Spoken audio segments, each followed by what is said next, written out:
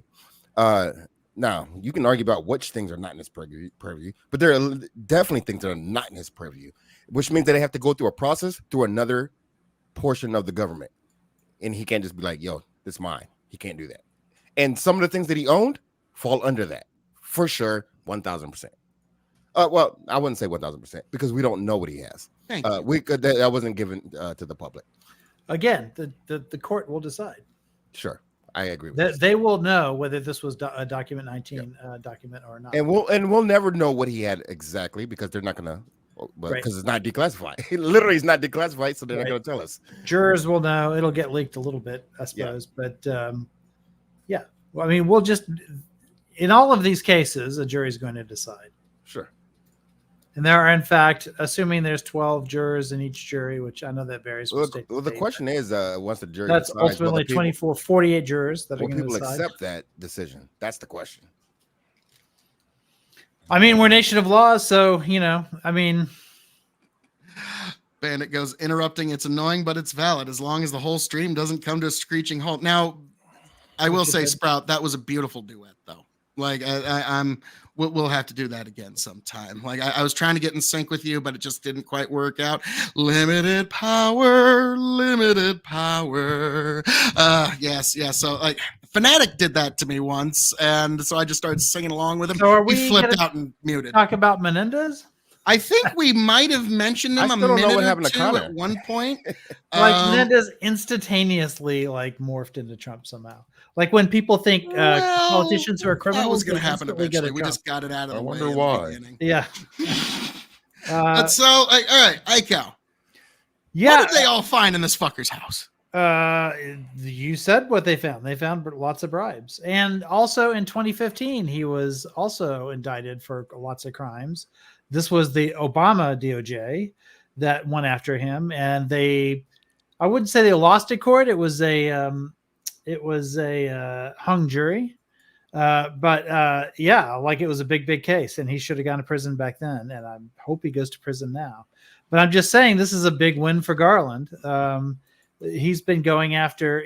He did it just for you, Iko. Yeah, but keep in mind, like there have been a lot of Democrats that the Democratic DOJs have gone after. Remember Rod Blagojevich? There was the old San Diego mayor. Remember him, Lethe? Bob Filner. Oh yeah, Bob he Filner. was like corrupt as all get out, and I think it was the Holder DOJ that went after him and got him. You've got TJ Cox, which was somebody that they've gone after recently, got won indictments for. Like they're going after quite a few people on both sides of the aisle for corruption cases. And I think that's the way it should be, but for some reason it is not. And we're gonna have to live with that for some time until we do some soul searching. I mean, it was pretty normal. It was pretty normal under the Obama and Biden administrations. Bandit's going, wait, what the fuck is a win for Garland? This is so he can look, I'm doing bipartisan. This is, like I said, he did this just for Iko. He did it just for him. Yeah, like, all right. Well, this was a guy I've been going after for a long time. And they went after the lowest hanging fruit imaginable. That's low hanging fruit. The senator from New Jersey. What a shock. This dude was enriching the Egyptian government. Yeah. That's why they got him, because he was too fucking no, he was dumb as fuck. You kidding me? He wasn't even subtle about it. So yeah, that's low hanging fruit. Same thing for Blagojevich, although luckily for Blago, he got a pardon from Trump. And some guy that was like keeping classified documents because he was on The Apprentice. He did an amazing job on The Apprentice. Yeah, so I guess maybe Trump will also give a pardon to Menendez in the end. I don't know. Some people just don't know how to crime properly. Yeah, nobody knows that. Most people don't know how to crime properly. That's pretty evident. Now, I remember a couple of years ago. Well, the people that we know about, no way want to do it right. We just don't know about. Going to get the nomination. Now it's looking a lot more so. Now, curious, honest to God, last time Menendez got off with a slap on the wrist, he's also like, he's also, yeah. It's. We won't get into that. There's also some accusations of some serious impropriety when he went to the Caribbean several years ago. Prostitutes and whatnot, yeah. And now we got this one. Does he skate again? Or does he have any favors left to cash in? Or is he actually going to have an actual consequence for someone in D.C.? This one looks pretty hard. I mean, this one looks pretty hard to get around. I mean, I can't see how a jury doesn't find him guilty, but we'll see. I thought he was going down for sure last time too. So, I saw on Twitter today, he was like, and I, as a brave Latino man, will not be stepping aside. Like, oh, okay. He's doing the last few claws on his way out. Like, no, he's trying to grab any little fucking twig on the way down. So we'll see if he can stay in, but I don't know. Like even me, I'm like, dude, you weren't even subtle about this. Like what the fuck? Like $500,000 cash in your house? Like what the fuck? Like what? Are you out of your fucking mind? Like, right? They just raided Trump's house, okay? Like, are you out of your fucking mind? Like, oh my God!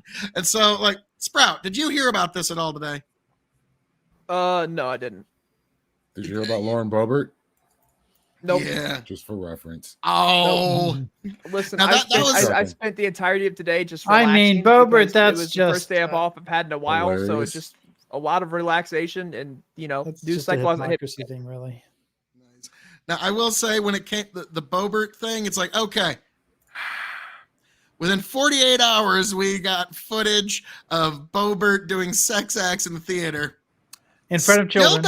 Still don't have the Epstein And client vaping in list. front of a pregnant Still woman. don't know who brought the cocaine to the White House, but within 48 fucking hours, we had this out, man. Like, still. Did I like, not I'm like, just say some people don't know how to crime properly? Well, she was in public. I mean, she was, come on. I mean, they don't know that there's cameras like Exactly. She was at not those big, criming like properly. swanky theaters and stuff. They're usually looking for people like who are on their cell phone and shit. But this time around, they caught a little bit more. Oh yeah, they did. I followed Bobert because Wait, there's I'm a jealous. video now. There's a video. Oh of this yeah, now? yeah. Oh yeah, there's a video of her performing. She sex had acts. she had her tits out, and he was groping on him, and she started stroking his cock through his pants. There, I said it, Ike. And- You won't get in trouble. and I there's know. children all around them, like in front of children. Like this is actually Now, this is a dark actually theater. crime. They Like, thought they were private, so like Uh, I understand that. So. this is actionable if somebody wants to go after her like criminally for like she could be declared like a sex criminal at this point, like, and have to walk around and tell everybody where she lives and shit. Like those laws are designed that way for a reason. Well, I'm gonna highly doubt that. That seems. I would be very shocked. if it Possibility, went that not a far. That's probability. grooming behavior.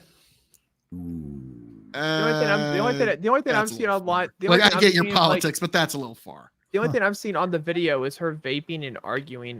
But like I'm pretty sure like. Well, on most network this- television, they wouldn't show the other stuff because it was a little too graphic. Where's the But you actual can- video? You all over Twitter. You can find it all over Twitter. Oh, I was okay. about to say, I'm shocked you haven't seen it yet. Like that's Yeah. actually kind of unto Listen, itself. I told you, I'm taking today off, and the news cycle for today hasn't hit me yet. So Oh, this is a week ago. It is old. the video Yeah. came out a week ago. Yeah. Oh yeah. Yeah. Steven, this is Yeah, man. politics. There's nothing but double standards all the way down. No matter where you look. Yeah, it's not like they went after Anthony Weiner or anything. Well, okay. Wait. I think it's fair that they do to her what they did to Oh, Anthony shit. Weiner. I think it's fine. Wow. No, I, Yes, I bro. see it now. Yes, bro. Yeah. This Yeah. thing happened. I wasn't She gets- vaping. Oh no, you were doing a lot more than vaping, man. She Yeah. goes down. She goes down. She's like, "Where is it? I gotta find it." Oh, there. Okay, there we go. Yeah. Aren't you somebody's grandmother? No, stop this. A bigger scandal for some people was that she was dating a Democrat. That was a She's Democrat. not that disavowed. did it. Yeah. I don't know if we can forgive her for that. That's shit. But like, I was about to say, like, by that standard, Let's like, be honest though. there's a Let's be lot honest, of though. people that like. So any nudity in public to you should be tried on that. No, I think we should just be consistent. If you're going to say that somebody like a drag show, is worthy of prosecution, even though you may it may be like someone dressed perfectly well, perfectly formally, like not revealing at all, just by virtue of the fact that it's a man wearing women's clothes can get you in prison, then this is at least as bad as that. And I would consider like considerably worse because I don't have Politics. How fucking uncomfortable would you have to be the person sitting next to that? Because the person I know, Yeah. I know movie People theaters are told her dark. to They're not cut that it fucking out. dark. They're not that fucking dark. Yeah, people told her to cut it out, not the sex stuff, but like when she was vaping or whatever.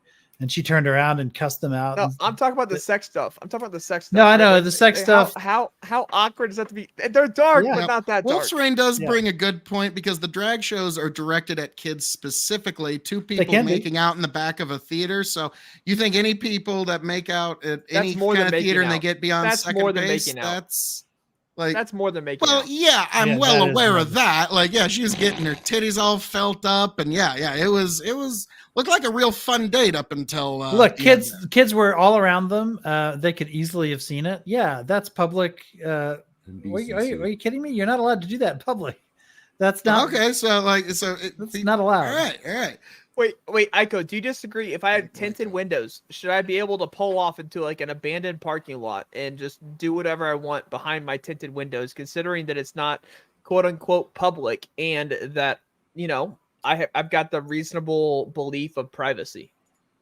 Yeah, that's a little different. Yeah, if no one can see through the tinted windows, that's going to be different than But it's still if you're in a considered dark illegal. theater, because you can see. I'm sorry, we've all been in dark theaters. You can see the people around you. Like, Oh no, but it's still considered and illegal. you can hear to the do that, noises even if too. Well, I'm saying it's still considered illegal, even though I'm in a Sure, tinted, yeah, behind tinted windows and all that shit. right. But if you were to ask me, like, which is worse, I mean, I'd say what they did in the Oh yeah, theater was definitely the worse movie than theater. that Definitely in the a car movie with theater. tinted windows. I just disagree that. I disagree. At If night. I have a reasonable expectation of if I have a reasonable expectation of privacy, I should be able to, get right, it on and the there's back seat. no reasonable expectation of privacy. There's no reasonable expectation. Like you won't of be able privacy to in prove public. that. No Yeah. judge would buy that. No, No, I'm talking about That's crazy. inside your vehicle. I'm talking I about thought- inside Not even your inside your vehicle. vehicle. There's no reasonable. There's no reasonable expectation of privacy there, unless With you're on private tinted property. windows? In Nope. theory, tinted Nope. windows are supposed to be tinted such that cops can still see inside them. Oh, And I'm even, talking no, about and even, illegal- even I'm if they talking were about no, illegally even if tinted they were windows. pitch black, even Well, if they were then you're pitch already black, having a problem. Well, You no, have no- because a semi No, is no, actually no, your wait, legal wait, wait, residence. wait. When you Illegal- park the semi, that's your legal residence for that. No, night. the illegal word matters here. illegal tint is much less of a problem than public nudity. Okay, No, I will take an illegal tint ticket any day over a public nudity charge. Okay, True. any day. Yeah, but so Sprout, the sticking point here is reasonable expectation. There's no reasonable expectation of privacy in public. Zero. Even if you have tinted windows, even if they're pitch black. There's also a difference between being out in the woods and being in a public park. In I a think public park, inside your vehicle you're should allowed to have sex in a public park, but you your are allowed vehicle is not private property in that out way. in the woods because that doesn't that's not considered a common area. I think your vehicle should have, and this is something I disagree with the law. I think your vehicle should. Why do you know should that, have a Rich? reasonable expectation of I used privacy to in work your for vehicle. REI. Huh. Those questions I came think up. I think your vehicle should be considered. I think Hey, a there was a vehicle- naked hiking day. Okay, we had Wait, to know like the customs around that too, like when it was okay, when it wasn't. Rich is like, I've been in these situations. If you're hiking the before. Appalachian Trail naked on naked hiking day, like for some reason it's okay, but if you're doing it on any other day, it's not okay I because you could think run your into ve- children or whatever. However, I Now, think your also, vehicle- I do think it's kind of insidious that you're trying to equate two people in a dark theater alone where they think they have privacy versus what Anthony Weiner actively did to minors knowingly, trying to predatorily seek them. I think that's really an insidious insinuation. I'm And fine with. I know your politics. You got to try to equivocate in any way you can, fine but with I'm going to prosecuting push both of back them. on that head on.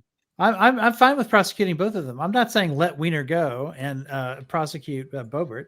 No, I'm saying pushing back on your attempt to even try to equivocate the two, because what Weiner did was explicitly towards a child trying to predatorily try to get at her in some way. So no, like Okay, but these guys I'm going to push were back on surrounded by that, multiple it needs to be children. met, that kind of insinuation head on. They were surrounded by multiple children, and earlier at that moment, there was a parent. Has that anybody was here ever made out specifically- in a theater before? Like, no, I'm not saying in like front of pulled children. anything No, out, but never in front of you've children. never kissed in a theater. That's not, No, that is no not one's the accusing same. him of That's taking not it what we're out. talking about. This is not what we're No one's talking about. accusing them I've of kissed in a kissing. theater, but This wasn't like, a peck on the cheek.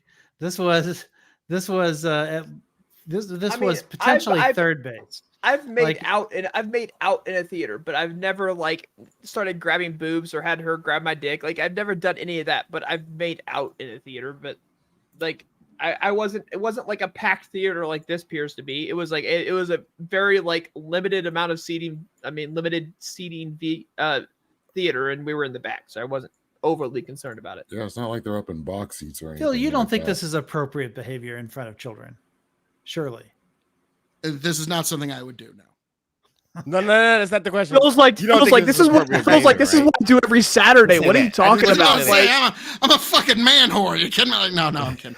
Like, actually, since I started attending church, my man whoring has gotten a lot better. Okay, So Like, this is I not will say appropriate to do in public, especially if there's children that might be in line of sight.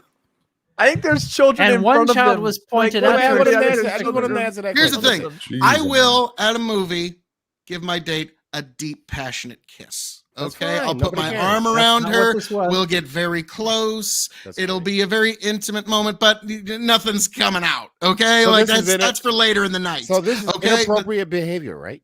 In public, in front of the line of sight of children, right? I would say I will say it is distasteful. Okay. Yes, I It's will. inappropriate. I'll take that. Fuck it.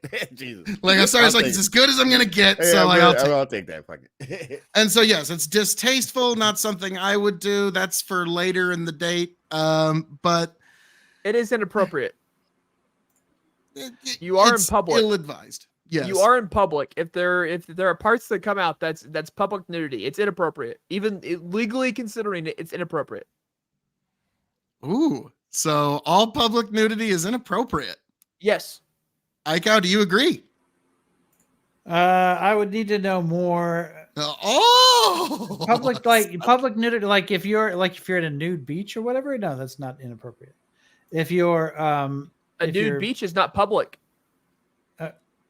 What about the Yeah. pride parades where A kids are nude getting beach is not exposed open to to the sexual things It's early? a membership. yeah, I oppose that. Yeah, Nobody Kink of Pride argues is against not. for that Hey, here. I'm Nobody's very arguing much for against that. Kink of Pride. Yeah, Yeah, nobody's absolutely. arguing for that here. Marvelous, excellent. I'm on excellent. that side. Even Vosh is against Kink of Pride. Like this is not a controversial. Yeah, I don't know. Vosh, He did a whole Vosh video and on it. his age of consent thing. It's a little. But that's not what No, we're talking no. about. He's Yeah, That's we're not talking what about his Kink of Pride stance. Yeah, I'm just saying, even him. That's I don't look at him as any kind of exemplar of anything. That's my point. That's why I said even him. Like even he has that stance. Like it's very hard. There's not a lot now. Now don't get me wrong. Like I've been at Mardi Gras in New Orleans, and I had a friend who was gay, and he wanted to go to the gay parts, and they were going crazy, right? But that was at a certain section, like where it was after midnight. It was like not a place where children were allowed. That was a whole different story. Like they could do their thing in a zone like that, but in a public like parade that's considered to be family friendly, where everyone's bringing their kids and all that kind of stuff. Yeah, there shouldn't be kink at those events.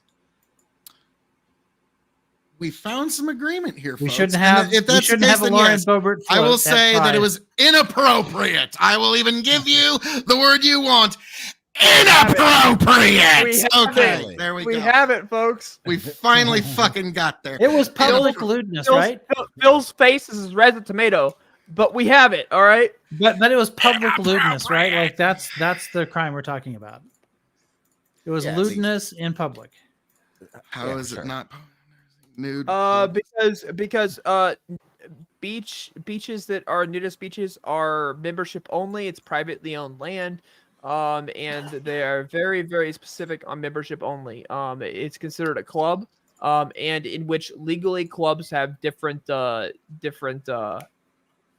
rules around them because they are clubs. So like I need to look at what it is. If I go into a building, it's a club. If they allow vaping or smoking, I can vape or smoke inside the building, even though it's federally illegal for public businesses because it's not considered public; it's considered private. Not to mention Okay, swinger parties. So this is just Texas, okay? But here's public lewdness in Texas. A person commits an offense if the person knowingly engages in any of the following acts in a public space, or if not in a public space, the person is reckless about whether another is present who will be offended or alarmed by the person's 1, active sexual intercourse, which agreed that was not, 2, active deviant sexual intercourse, which that was not, or 3, active sexual contact, which that clearly was. So an act of sexual contact where other people are present who will be offended or alarmed. So they were surrounded by children. That if that law is worded that way in Colorado too, which I don't know if it will, I'll have to look it up. But in Texas, that would be a violation of the law. Look Which at it that. should be. Punishable by a jail sentence of up to 1 year. Oh no, it doesn't say up to 1 year. It says a sentence of 1 year and a $4,000 fine. Look at that. Phil's uncomfortable as hell because he knows that'd be a violation.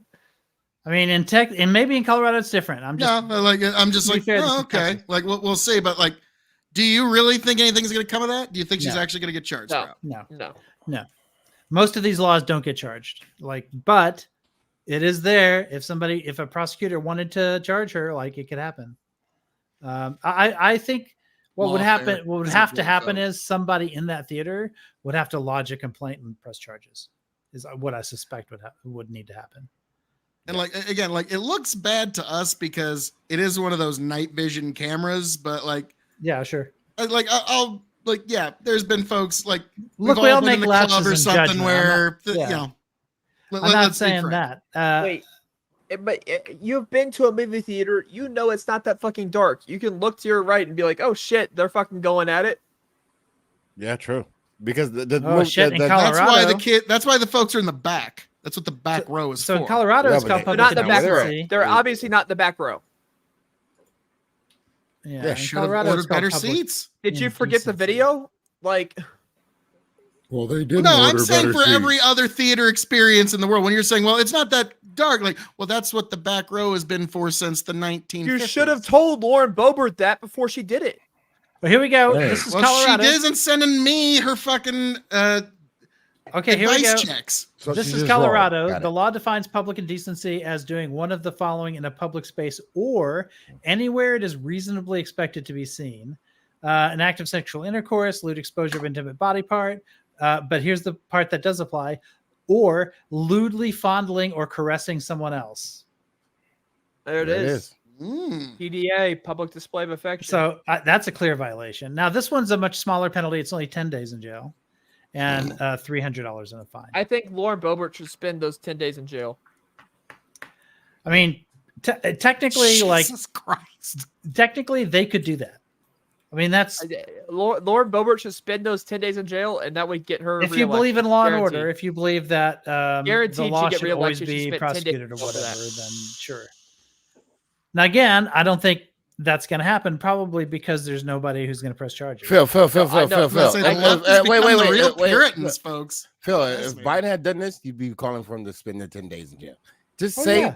give Look him how many give her- pictures of- No. If Hunter Biden Biden's cock and his week wife go around. were like No. caught. No. Hunter, If Biden Hunter, is what? Hunter. Oh, Hunter. Like, fuck. Who knows? If Hunter, but like- Hunter's cock has been on the congressional floor now, thanks to all I'm saying is, if Marjorie Hunter Taylor did this, Greene, you'd who, say. by the way, he is not should spend the complaining 10 that days there in needs to jail. be decency and decorum. She's complaining No, about. I've never even the- pushed for drug charges against Hunter. Actually, it's just I just want the corruption charges and the bribery, and we need to look into the joint checking account between Joe and And Hunter. if Hunter that's what did we're this in gonna a find. movie theater, you would add in public Is there a decency to joint the checking charges. account? Yeah. Actually, Hunter actually admitted to there being a joint checking account in 2019. So Joe and All Hunter actually do have a joint checking account, which Guys, is as much documented. as much as I'd love to stay here, my wife is now in my office reminding me I have to go. So Yeah, I have will go talk to y'all soon later. myself. Peace. Peace. Might sure stream you- again on Sunday. I'll send you an invite. Okay, Put on sounds a good. jacket and tie then if you go out with your wife. I'm gonna And dip as just as well. you're I'm leaving, gonna we get blast one you right guys. here. Hey, Bandit, how's Oh, it I'm going? irreplaceable. Doing all love right. y'all. Good night. Peace. Oh, you're So- later. I want to push back on the whole Lauren Boebert thing. All right, one, Someone already pushed back on Lauren Boebert. yeah, but Titties. all right. Sorry. So Yeah. there's a couple of things that technical leftist. everyone's assuming with it that Mhm. I think drives a difference. Is it wasn't a movie; it was a play of Beetlejuice. Yeah. How many kids are going to a play in Colorado to see Beetlejuice? Oh, several. There was a kid right behind her. The reason why she was told to stop vaping was because there was a kid in the seat right behind her, and the mother said, "Listen, my kid, doesn't react well to smoke. Could you please stop vaping?" Okay, all right. So there's another part. Is I think there's a conflation between the vaping aspect and the sexual. Right, but that same kid was there during the sex. It's not like the kid left and then. But and I mean, only all right, then- hold on. Wait, you said the kid was behind them. Yeah. All right. If you think that same kid saw him reaching over and touching her and her, I don't and know then also who saw what. Like there were people wait in before all you directions. respond. There was a strong aspect put on towards public nudity. Feeling someone up is not the same as public nudity. Oh, I didn't say nudity. I never said nudity. Well, Indecent I'm exposure. There was several points It that was- were made It was between when it was sexual fondling of somebody else, I think is what the law says. This was That's clearly what it was sexual to- fondling.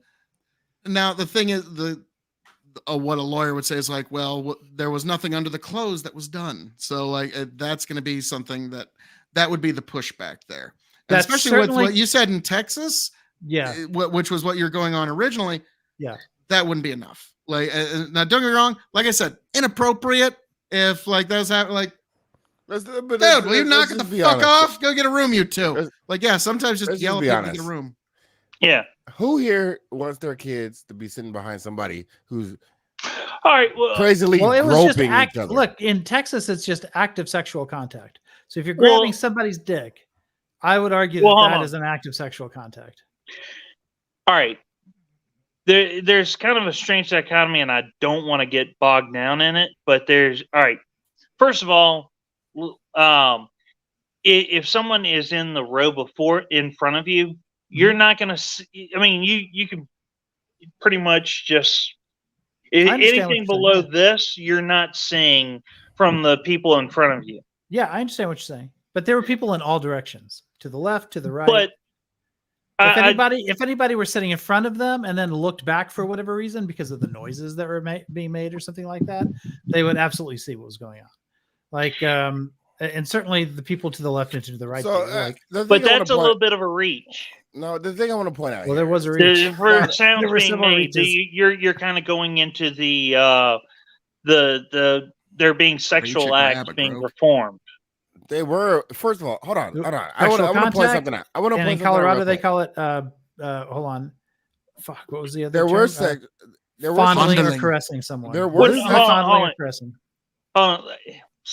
Sorry. Let Right. me Right, let me right. rephrase. Cardinal knowledge acts.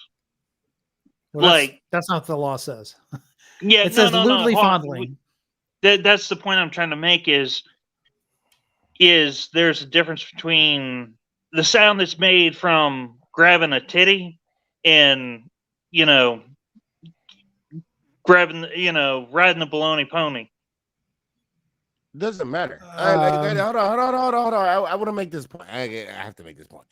This would not be a topic of This is conversation. the top level content you come to this podcast for. Yeah. Grabbing This would not titties, be you're a- riding the baloney pony. This Let would me not put be it a- this way. I don't think any of you would want your kids sitting next to that. This is what I'm trying to get to. This would not be a topic of conversation if everybody or anybody was being partisan.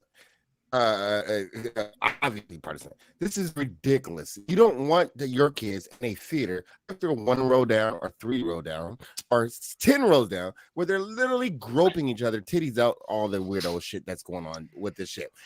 This is the entire thing that people, to Rich's point, this is the entire reason that people complain about kink stuff and stuff like that, where maybe the child isn't literally there, but they're in the purview of that thing. It doesn't matter. They could see it, they couldn't see it. Doesn't matter. You shouldn't do it. You should not do this. And wait, and I'm going to appeal to Christian values here. Not being a Christian, but I'm going to do it. You should not be doing this weird shit in fucking public. Absolutely fucking not where there's kids around. Now, if you want to go to a new beach, you want to go to a swinger party, you want to go to your bedroom, I give no fucks. I don't care what you do. If you want to have a clown in your bedroom who does jumping jacks and backflips, fantastic, but not in them fucking public. And I don't know why we're arguing this point. This is, it sounds ridiculous to me. I'm sorry. Okay, go ahead. Bandit is Sorry, giving himself some we're about to privacy. get a hurricane and the rain was starting to come in.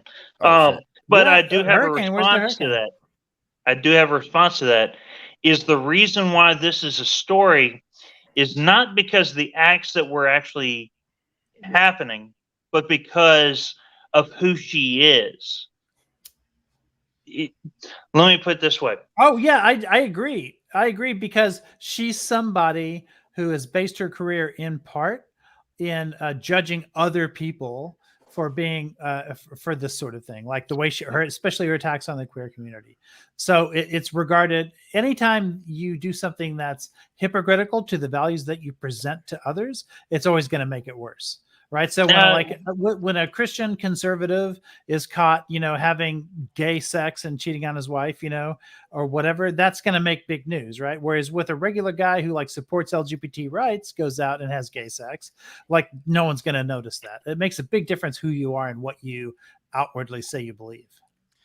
Tantui Tenement, Ika, would you leave your kids with Joe Biden? Yeah, sure. I would have no problem with that. I would too. Osiris, would you leave your kids alone with Joe Biden? Give me good evidence that he's besides being an old man that's creepy as fuck. Give me good evidence that he actually does something. Would you leave him with Donald Trump? That's the big question. No. I would too. It would Yes. be Joe Biden last. That's for damn sure. I don't think Donald Trump does anything to Are children. your kids grown? There's no evidence Trump does anything. I mean, no, but I mean, we have videos of him like looking at a 12-year-old girl saying, "I'll be dating her in 5 years." That's kind of creepy. I don't think I'd want anyone like paying that kind of attention to, especially if you're talking about if your kids are you like. Think Joe's trustworthy around children? I think he might wander off and like. It's one of those things that like. Acting inappropriately around children. Like if we're going to go like super dirty politics, it's one of those like, so I'm not saying that every Democrat's inappropriate in grooming kids, but they all decided that voting for somebody who's really inappropriate around children is not a deal breaker in Joe Biden. I just don't think most people think that that's true. Hold on. To be fair, Trump is waiting until they're of age. Dirty. Biden is sniffing them now. Yeah, you know what? I sometimes inhale air in the presence of other people. Like I understand that hold on. Inhaling air and sniffing are two different things. And if you're going to conflate them, he's a close talker. I agree. I don't like close talkers around me typically. But no, I don't think. I mean, we all have like Donald Trump literally said he would fuck his own daughter. You have pictures of Trump and of Biden that you can like misinterpret in ways that always happen. Like they do this with Trump and his own daughter multiple times, especially after quotes about how if he weren't related to his daughter, he would be. And I don't take that seriously either. I don't think this. I don't think Donald Trump. I don't think Donald Trump wants to fuck his own daughter. I think he just says wild shit. Yeah. Like I said, I agree. To that point, to be fair, I think that's a fair assessment. I just. When the rubber meets the road, I think that's where the divergence between where I would assume Phil stands and where you and maybe Osiris stand. I don't know. It's just I mean, shower time. Ashley, well, if I can give grace to Donald Trump, I wouldn't literally saying that he would definitely fuck his own daughter. Well, why can't you give grace to Biden? Why can't you do that? Well, hold on. There's a difference between, hey, when my daughter comes of age, she's gonna be a heartbreaker versus. That's not what he said. Hey, that's not what he said. You get in the shower. You need a partner. In 10 years. Now hang on, we got another guest here. I actually didn't even send him an invite, but he got the code in the back way, so we're gonna see if he's gonna play nice or not. But he's always a friend of the show, and he is Barry Satoro. Apparently, how we doing, Steve? Doing fine, just chilling here, watching you guys go back and forth between who's more of a guru between Trump and Biden. It's entertaining dialogue, if nothing. That's not my point, but yeah. It's hey, it's shower time, Ashley. Yeah, like that. That's horrifying. Yeah. So I would definitely. Joe would be on the bottom of the list of people you should leave your children. So where would Trump be? Above Joe. No. That's fine. Yeah, that's where he would be. Above Joe. Okay. I don't know where every human being ranks, but Trump is sure as fuck above Joe. Wait. If Joe is at the bottom of the list, is Trump also at the bottom of the list, but above Joe? To answer your question, for every reasonable person, he should. You're copping out, dude. I don't know where he would be exactly, but he's certainly. Like you don't ever want to leave your kid alone with any grown man, but in the hierarchy, like Trump would definitely be in the middle to upper of the pack. Joe way on the bottom. Shower time, Ashley. That's all you need to know. Osiris, I wouldn't let Trump watch my kids because I would be more concerned with him checking the what the stock market is doing in them, sticking a fork in an electrical socket. What are my poll numbers? But Even But- though, but go ahead. that's a far cry from, oh, you got some dirt on you. Are you aware You need of to that? go. You need to have some shower time. Oh, wait. Even though he is multiple times over multiple decades said he's literally checked out young girls and said that when they come of age, he would fuck them. Not to mention, Well, hold on. You just gave up the ghost in your own argument when they become of age. He's already What thinking of does them that mean to way. me right No, He's now? already I'm evaluating being his gaslit. I fuckability must at be age being 12. gaslit. That is a legitimate thing to say. Oh, hey, That is not a legitimate thing to say. That Never. No, like also note how they had to immediately try to deflect to Trump a when I parent. said That's every not a single legitimate person thing. who voted for Joe Biden had to ultimately say that Joe being inappropriate with kids was not a deal breaker. Ultimately, you have to Okay, admit that if you voted That's for Joe That's Biden. fair. That's fair. You have to I'm admit going with that that. him being I'm going inappropriate with with kids, that's I'll not go a deal with that. breaker for you. Now, if you say that, can you admit that Now what you Donald got to deflect to Trump now. No, You can't just look at that in a vacuum, which is fascinating. You have to try to deflect this man's trying to abuse. avoid No, wait. avoid It's a consistency. consistency check. If you say No, that about why him, is you it have so, to say why is you- it so incomprehensible in your worldview, Phil? No, that they're wait. both Don't distract, not- please. Hold on. I'll give you a chance. No, it's But- because hold everything in on. American politics is deflection. Hold on. Hold on. No, it's not deflection because I don't give It's a not fuck about deflection. American That is- politics. It's all we're doing deflection. it. It's We're deflection doing all the way it. down. We're doing a consistency check right now. If you say that about one man, you have to say it about the other man too. Yes? No? What am I saying exactly? What am I? No, if you agreeing say to? that Joe Biden is a creepy old man that potentially does weird things, I'm not going to get into that the According to specifics. Ashley's diary. You also have to say that what Donald Trump says is equally as fucking weird. Well, Not hold on. equally. It Hold on. can be There's a inappropriate, but not difference equally. between- No, not at all. Wait. There's a difference It can be between like I what. will concede. Hang on, Bandit. I will concede that yes, throughout his life, he has said things that are inappropriate, uncalled for, things I would not agree with, and things that I would find I'm glad that very you admit he's a uncouth. groomer, But that then. is Thank not you for- on thank level you with for Joe Biden in your- any way. I'm sorry. We actually have two eyes to see So what he's much done. partisanship happening right now because I Wait, give no fucks about neither one of these people, and I Phil see is the partisanship unable to happening. admit that Trump Phil. is a groomer. It's okay. I mean, I'm not going to admit things that aren't true. I can put But it I know you want to simply. say them because your politics are what they are. I get it, Steve. Your politics are what they are, so you got to say that. I understand, but we love you anyways, man. Wrong as you are. I Are we can still put it doing simply. the map today? Hold on. There's a difference between what Donald Trump said and what Joe Biden has done. What has he done? There's claims of the whole shower incidents with his daughter. I mean, there's a difference Tell me, between Wolf's Reign. you In know her own what diary. Why you you know have when ties to Epstein? when my Nobody daughter does not. becomes of Trump age, she's does. going to be a Shut the fucking fuck up. heartbreaker. She's going to have them waiting in line. There's a difference between saying that and being like, "Hey, little Ashley, you got some dirt on you. We need to get you in the shower. We need to get you cleaned up. You need Daddy to help you clean up." Okay. That's a big fucking difference right there. So if you So- vote for Joe so Biden which in one of these- 2024, hold all on. of that is not. No. That's Tell me not too far for you. Which one of these presidents have actually done anything wrong? Tell me Every which one of them.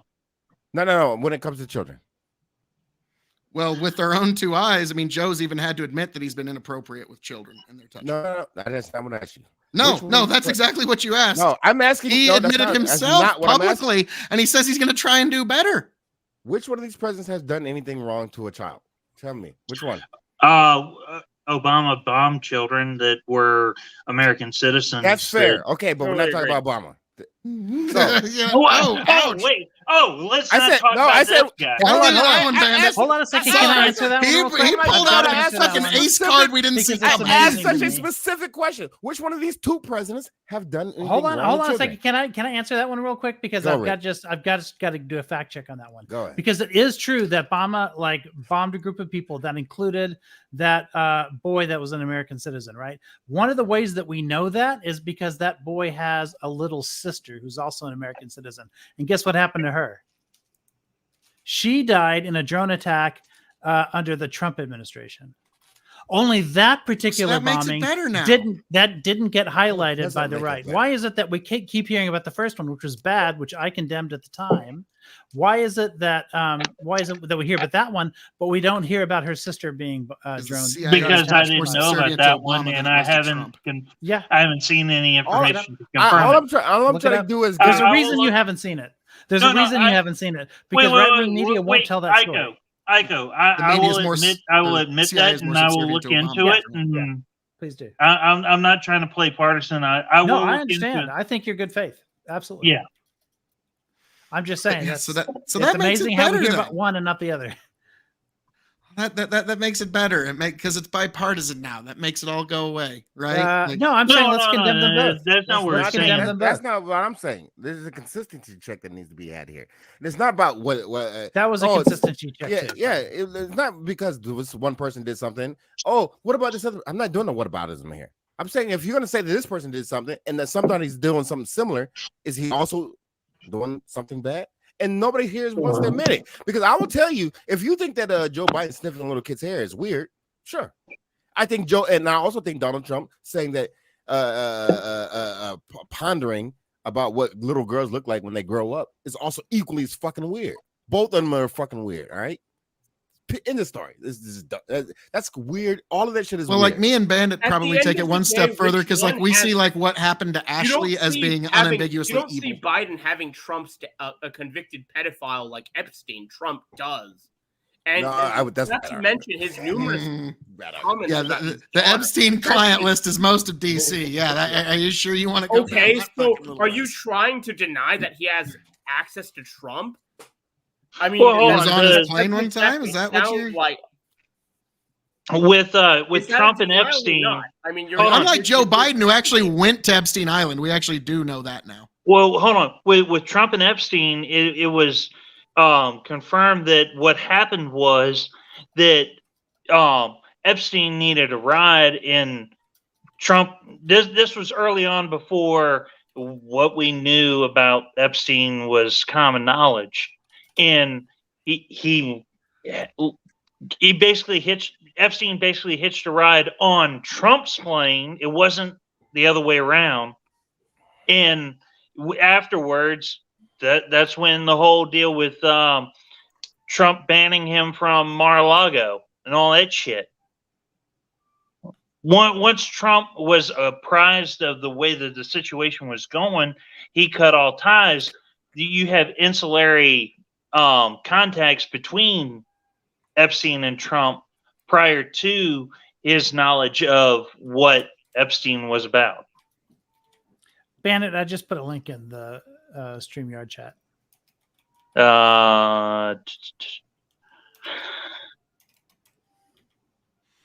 Now, I'm actually just pulling up an image here while we're all looking up some stuff, and I'm just curious because we're wondering about are things appropriate or inapropos.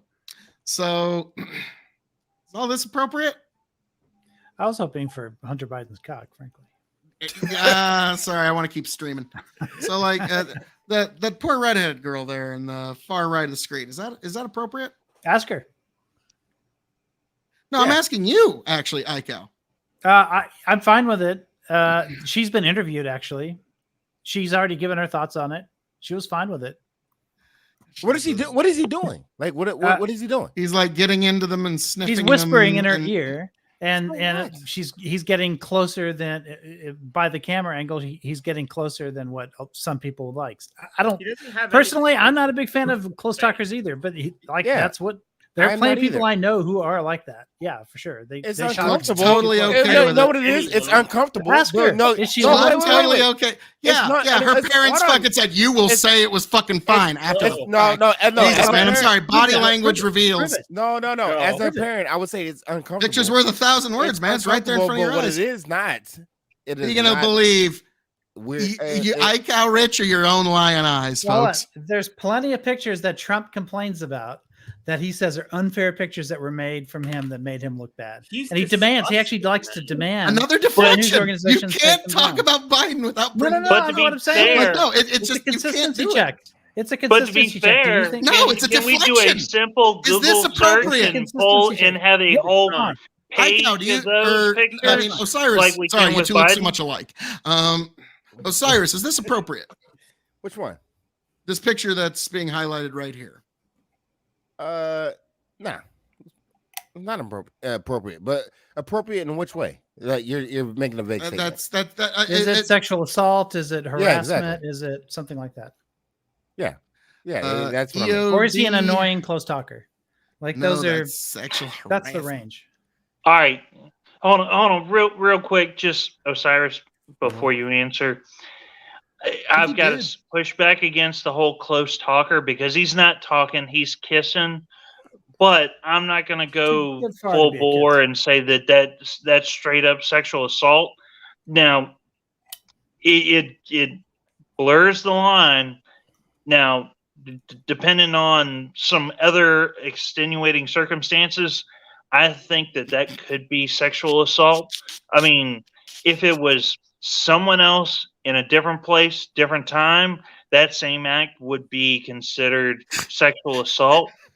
But I that's not the hill that I want to die on, saying that is sexual assault. If you're gonna roast Joe Biden on this, you have to roast Donald Trump on the very same things. He does weird ass shit, and I'm not roasting him on that. I don't give a fuck about that shit. I don't see Trump like actively getting in someone's personal space. No. He says extremely. He's a retarded shit. germaphobe. I He know doesn't what do he that. says. I know No, he that's- says, but like, Hold on, Osiris. You keep saying he engaging says. with a You person's keep space. saying he says. That's Yeah. paraphilia. Joe Biden is you know doing. That, right? Wait, That's That's my whole point. So do you think that it's not extremely inappropriate that size This- little wait, no, Hold hold on, on, let me that's finish. a- Let me that- finish. that's a false equivalence. No, it's not a false That's a equivalence. false equivalence to say, Do you have oh, kids? because I promise you, I'm not gonna make it personal. But do you I think have it's kids? a unique paraphilia to Biden. No. Hold incomparable to on. Trump. Do you have kids? Or do I you have know no kids? children, You have no. nephews, nieces, Don't want whatever. to know. This doesn't just blur the line, This is says what I'm Wolf saying. Rain. This is what It I'm saying. rubs it vigorously. You would not want somebody saying that what Trump says about kids to your kids. You would never want that shit. That's crazy. But you're exactly right, again, no. that's something that he said versus something that Joe Biden Right, has but Joe done. Biden has done no sexual Interesting. assault. Wolf Rain Where's the goes, do you charges? have any video evidence to support the claims about what they claim Trump said about girls? Because, like, Oh, a yeah, lot of it's on stuff. video. It's on Yes, YouTube. we do. It's on Yes. YouTube. It's Hold on on, I YouTube can find. I'm everywhere. so glad somebody asked. Yes, come on. Yeah, That's hold great. on.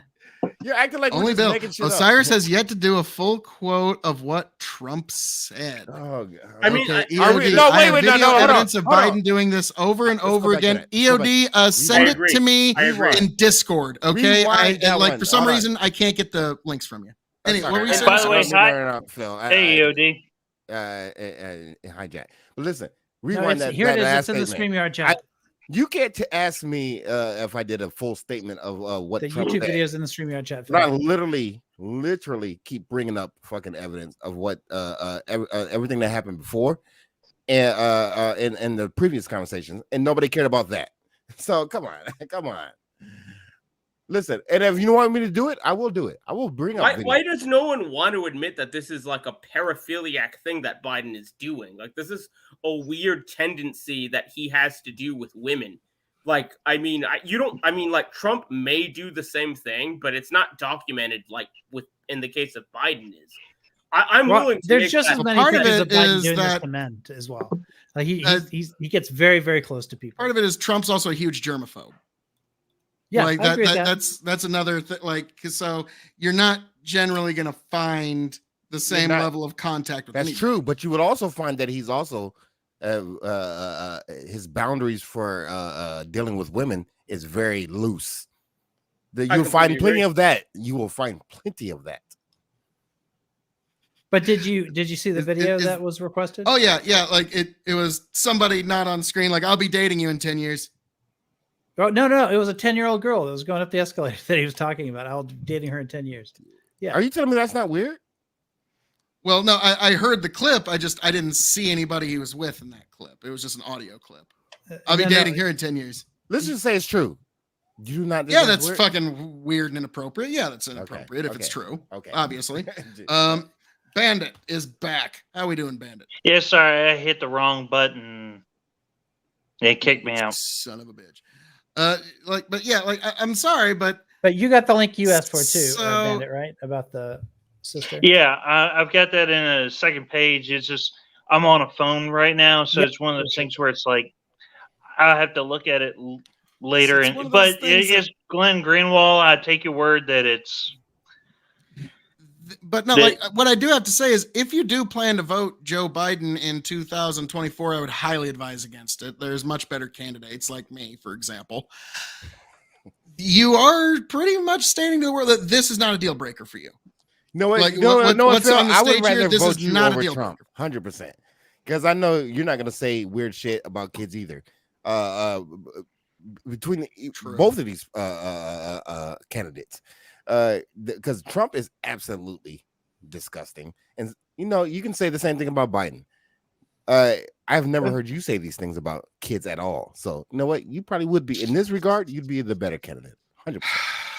This is true. This is true.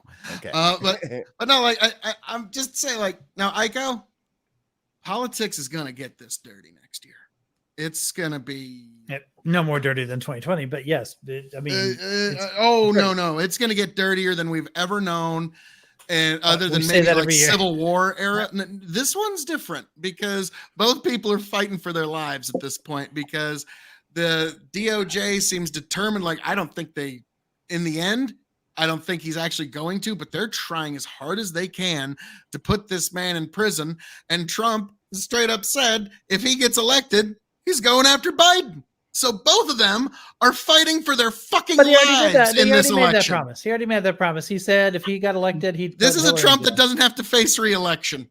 Yeah, but the problem two different worlds, completely different worlds. This is Avengers, Infinity Wars versus Endgame. He still has to deal with court processes and the requirement to prove things when you make accusations. He went after the DOJ hardcore when he was president. He was furious at Sessions for recusing, if you'll recall. And then when he replaced Sessions with Barr, he said, you've got to get Hillary. That's your number one priority. You've got to get Hillary. And they could never do it. They couldn't do it. And Barr actually tried. Sessions knew that he didn't have the goods, and so he just recused. But Barr actually tried, couldn't get it done. But that was a key campaign promise. If I get elected, you're going to be in prison. That's what he told her. So yeah, it's no different. Hold on. Trump was always going to put his if he was in charge at the time, you'd be in jail. Outside of that one instance of you'd be in jail, he never. Well, yeah, you're right, Bandit. He never actually. I was trying to smuggle something in there. He almost got away with it. There was the locker up chance that was constant throughout the campaign. But that's the chance that he repeated and encouraged. But that's the exact same as policy. And everyone would be like, lock her up. But he would point out some shit that she had done, and they would all be like, lock her up.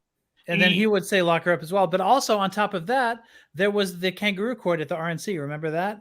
Chris Christie standing on the stage saying he would say some random shit, and then he would say, "Is she guilty or not guilty?" And the crowd would shout, "Guilty," because they were the kangaroo court, right?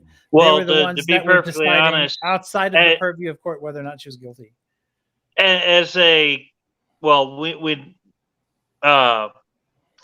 I'm not. Whatever the hell that I'm not registered. I was reading, but I might as well be registered. I don't remember that shit, and fuck Chris Christie. Even back in 2016, no one likes Chris Christie. His own mother slapped not a rhino likes Chris Christie. But there was a reason why he was put in charge of that kangaroo court at the RNC. This is Trump's RNC. It was his dog and pony show. He's the one who put people in the places where they did. He was the one that, let his wife give Michelle Obama speech. He was the one who approved every single thing at the RNC, including Chris Christie, because he wanted. Was that back when was Ronna McDaniel the head of the RNC at that point? No, I don't think she was there quite yet. I can't remember who was though. Yeah, it was still what's his name? The the guy who would be eventually become his first chief of staff. You know what I'm talking about. I need a name because Hold I'm on. drawing a blank. It was Trump's first chief. Wait, of you talking staff. about Priebus? Yeah, Reince Priebus. Reince Priebus was the head of the RNC at that time. Now, gents, there's one thing I have to agree with Osiris here when he said that I would be a far greater candidate than either. And for those who are new to the show tonight, I am indeed running for president of the United States of America. And this is my first campaign ad. On that note, I'll be right back. Your piss break. Yep. God bless America. God bless this glorious land. And because this land is so glorious, it needs a new president to match that glory. And that person is Phil K-O-E. Yes, Phil K-O-E in 2024. A man who truly loves America. A man who loves this nation and the people in it. Phil K-O-E, the true alternative in 2024. The man you all need. A man of the nation. A man of the country. A man of the people. A man of nature. A man who is going to point us to a brighter tomorrow. Yes, Phil K-O-E. He is a man of decisive action. Phil K-O-E. And that, ladies and gentlemen, is for America. I'm going to do that for you in Washington, D.C. Whatever that is, you're going to get a lot of that. Yes, folks, Phil K-O-E, a man who will make sure to dot the I's and cross the T's of American government. Phil K-O-E, he will make sure to preserve your freedoms to work on go-karts on the weekend or whatever you call fun in this glorious nation. That's why you need to consider Phil K-O-E. And that, folks, is why I am asking for your vote in 2024, folks, because I, your king of extreme, Phil K-O-E, have officially announced my candidacy for the presidency of the United States of America. Beautiful, beautiful flag. Old Glory is coming with me, folks, and we're going all the way to Washington, D.C. If you're tired of business as usual in D.C., do the right thing. In 2024, vote extreme. Phil K-O-E, the choice for you, the choice for me, the choice for everyone within all sundry. Folks, God bless every last one of you, and we're taking this all the way to Washington, D.C. in 2024. Vote Phil K-O-E to fix D.C. Yes, folks, it's going to happen. It's going to be beautiful. It's going to be glorious. You're going to join me, the Cabinet of Extreme. Our inauguration party is going to make the Jackson inauguration party look like a debutante ball, folks. It's going to be amazing. Old Glory's coming with me. What else do we need? God bless all of you beautiful people. Travel well, and in 2024, vote Phil K-O-E.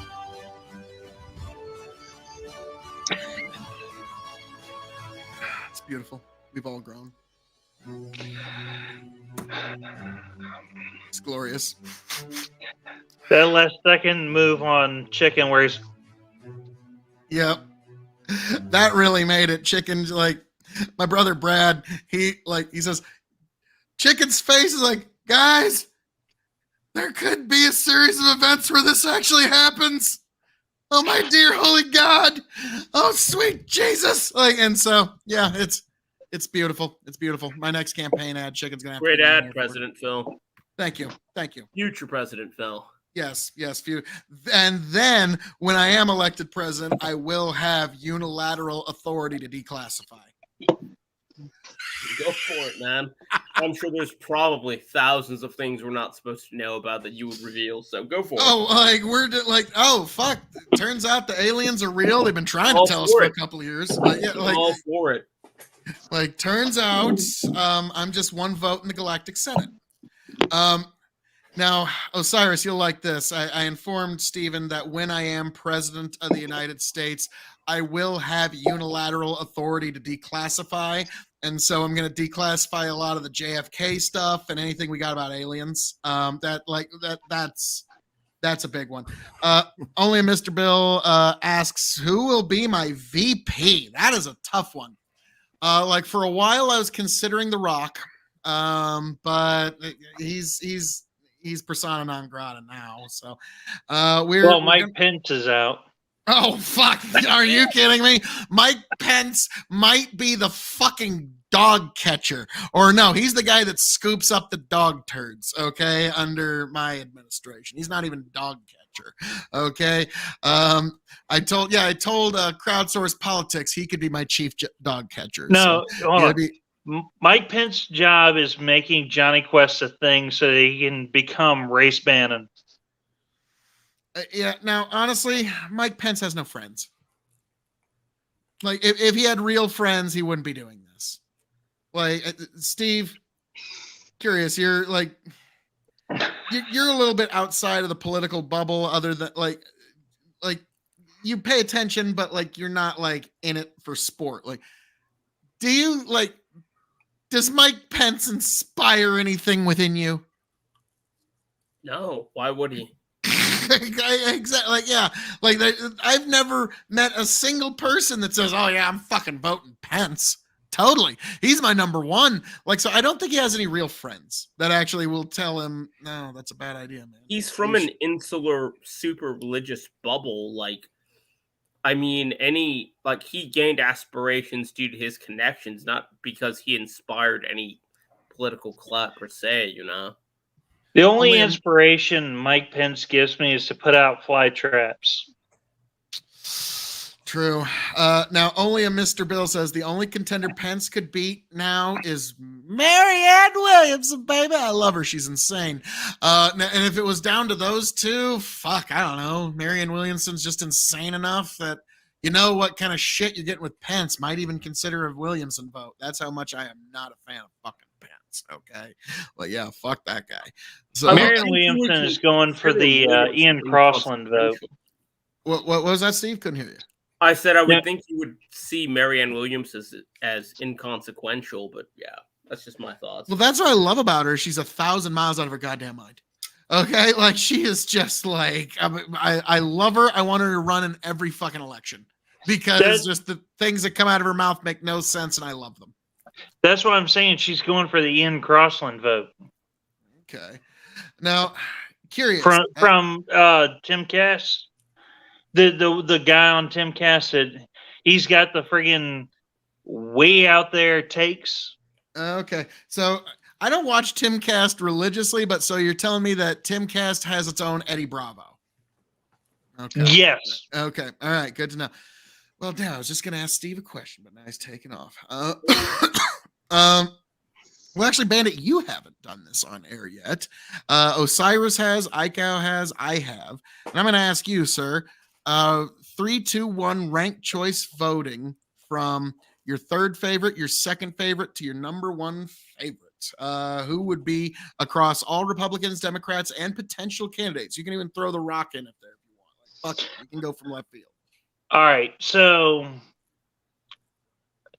third choice, I'm gonna go with RFK, even though he's had a couple of anti-2A takes.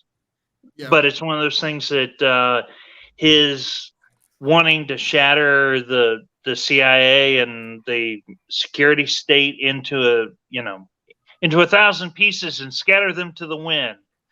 That's got enough to at least place him number 3. Number 2 is Vivek, just because he's saying all the same things that Trump is. He's about my age and doesn't have the grab him by the pussy take. Number 1 is obviously Trump, because fuck, if he gets back in there, he's got an axe to grind with everyone that has been employed in DC for the last 5, 10, 15, 20 years. Question. All right. Even the Republicans? Yes. So if that's true, then what does he get done if he beefs with everybody? He has the he goes after everyone, in much like a a canon movie film, they go after him, his family, and he just ends up going after everyone. Okay, And so what does he get done I'm though? all for him going after everyone. So you don't care about him getting any legislation done? I would actually prefer that. No legislation gets done.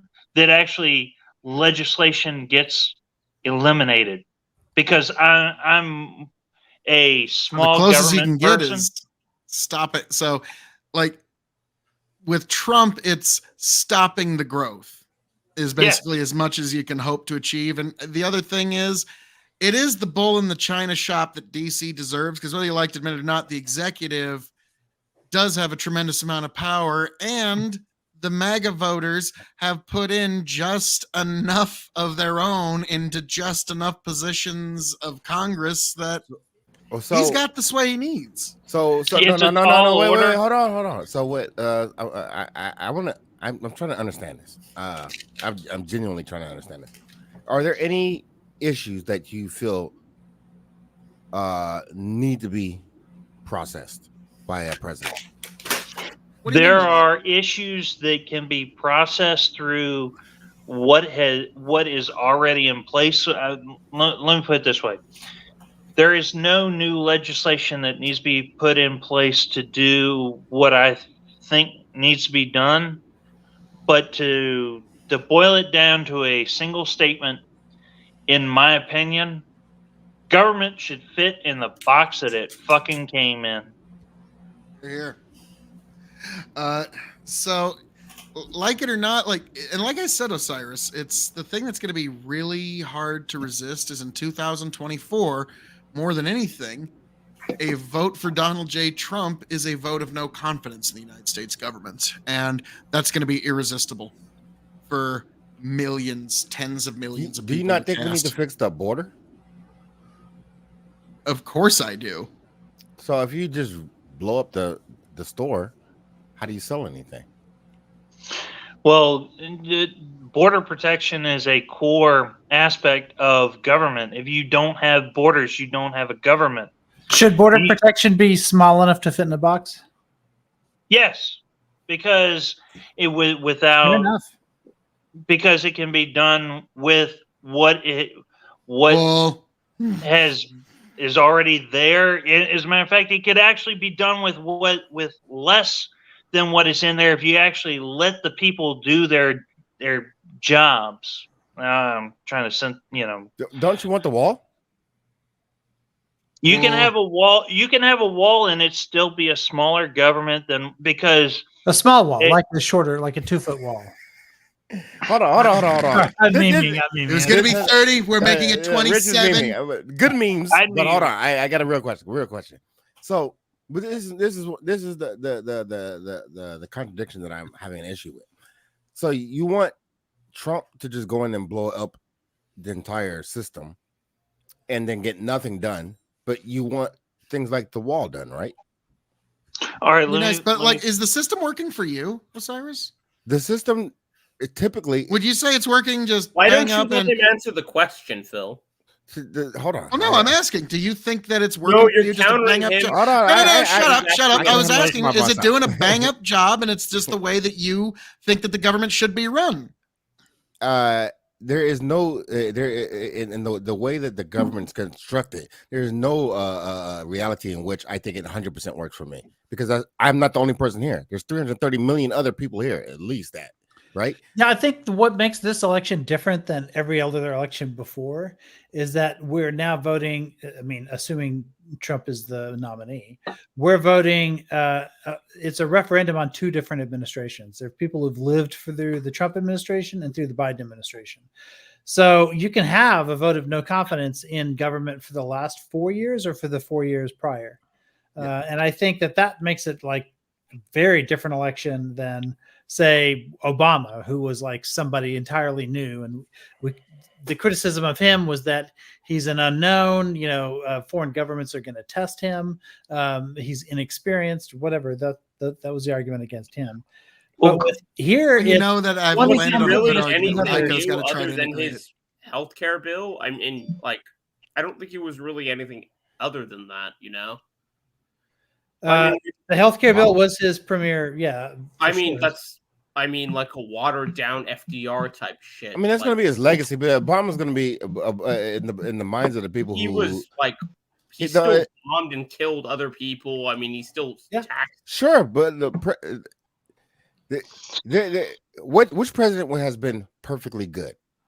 Well, Well- if you're talking about the I drone will. war, it would be Biden, because Biden ended the drone war. So Obama's drone war was bad. Okay, because it's Uh, still not going on. Come on, that's nonsense. You know no, that. look it up. Look it up. People give Biden credit for ending. You're the drone gonna war. trust government statistics on that bullshit? No. These They're are still NGO carrying it statistics. on. There's Statistics there's for independent Obama. statistics. Just like we didn't have special Yeah. forces in Yeah, Ukraine until we did, and WMDs in Iraq. The There are- statistics for Nonsense. Obama you trust, right? Because you're saying No, that I he don't. bombed all these people, so you trust those statistics. Obama right? was a fucking liar. No, I But So don't. you don't trust? these aren't So you don't trust statistics Obama? I mean, Obama sorry, was it's a Obama valid kids? way to look at the world where there's three lies, damn lies, and government That's statistics. not valid. No, this is Of bullshit. course it is. The The government's lied to us enough times that they've, nobody's going to come when they cry wolf anymore. You can't tell me that you're for law and order and truth and facts, and then have contradictory ideas on the same thing. That's crazy. So did Obama? No. Wait, We're never going to have real law and order on this statement. earth. Let me finish the statement.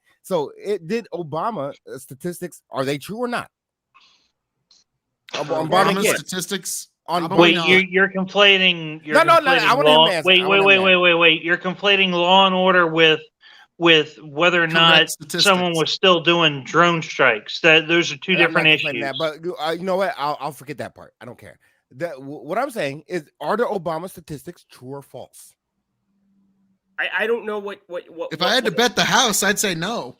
Okay, Yeah. good. So he's Okay, answering the good, great. So then Why is those anyone Biden ones are calling true. him? He didn't bomb all the kids. He didn't do it. Yeah. It didn't happen. That didn't happen. It was made up. It's propaganda. Yeah. You can't just pick fucking numbers out of the thin air. That's crazy. The It's fact like, is, oh, hold the on. same numbers Wow. that On that that argument, condemned there's a Obama difference on those drone between- strikes. Because the There's a government difference between lies. It what makes the all the bad go away, administration claims. folks. These are not government numbers. These The are anti-war NGO left numbers. evaporated with These the are election of NGOs Barack out in Obama. the It's so field sad. that are seeing drone strikes and then reporting them out. That's He what didn't that's bomb what these kids. organizations Golly. do. Then why? Then They why can't did be he not bribed or explode threatened. Libya? Certainly not. Every one of them are just bulletproof. So why do we believe the Biden numbers? Why do we Yeah. believe that? Why now? do you believe I the Biden don't numbers? believe then? them. That was his whole point. Is he That's doesn't our believe question them. to The y'all. government has lied too many times. We don't believe when they cry So why wolf do we anymore. believe the But why are we It's Obama? their complaining fault, then? not But why the ours. fuck are we That is complaining? the government's fault, Why the not fuck are we ours. complaining about numbers we don't even believe then? Because these are the lies we have to be swallowed, and these are the lies that you guys like. Well, these are the numbers that the government fed us, and surely the government Why will are you never lie complaining about to it us, if you know they're not except true? all the trillions of times they Why have are we before. complaining But about golly, numbers that are you not true? guys being skeptic of these numbers that have All been right, so lied then to you're a every great time defender of before. Obama on the drone strikes. You don't think they actually happened. It's just a Exactly. bunch of people who are lying and being They're pressured lying. by propaganda Obama purposes. was a great And in president. fact, 'cause he didn't Obama No, have the no numbers. question was, drone are the strikes. numbers correct? Of course the numbers are lies. Yeah, but Come on, didn't kill give us don't the even most fucking accurate play numbers. pretend like that. Now us the you're most trying to accurate make numbers you know of. individual instances that we Well- do actually have documentation versus the number. Like, do you You trust see the how documentation? Ico's got to try to smuggle that into the conversation? And he would you have trust the almost gotten documentation? away with it had it not been for the massive brain power of Phil Coe. Boy, hold on. Well- Phil Coe's drone strikes are the worst of all, right? Because the fact that no reports have been made of drone strikes from President Phil Coe proves that he killed more than every other president with drone strikes.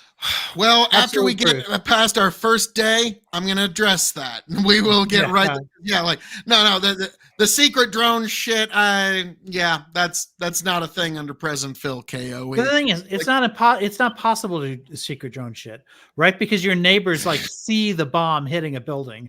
People take pictures of it. There are reports. NGOs are just taking notes of like local like photographic evidence of these drone people, and they're real If you're in the burials private and real sector, funerals. we're just Like that getting boy, this fake like that AI 16-year-old footage. boy that Like we're got supposed to got killed by the Obama drone now strike, cannot and even his believe our 8-year-old own sister eyes. that got hit by the Trump drone strike. We know both of those things happened because there were people there with cameras and pictures and videos of that shit happening. It's impossible to hide that shit. That's why Well, we I have do. Also to- impossible how to doctor many- footage. Aiko, how golly many gee. of So those? people made up the drone strike. Obama didn't really kill a 16. No, I'm saying it's That was very just easy to made up. lie on numbers and government That was a deep statistics. fake. Well, okay, then all of those drone strikes under Obama were deep fakes.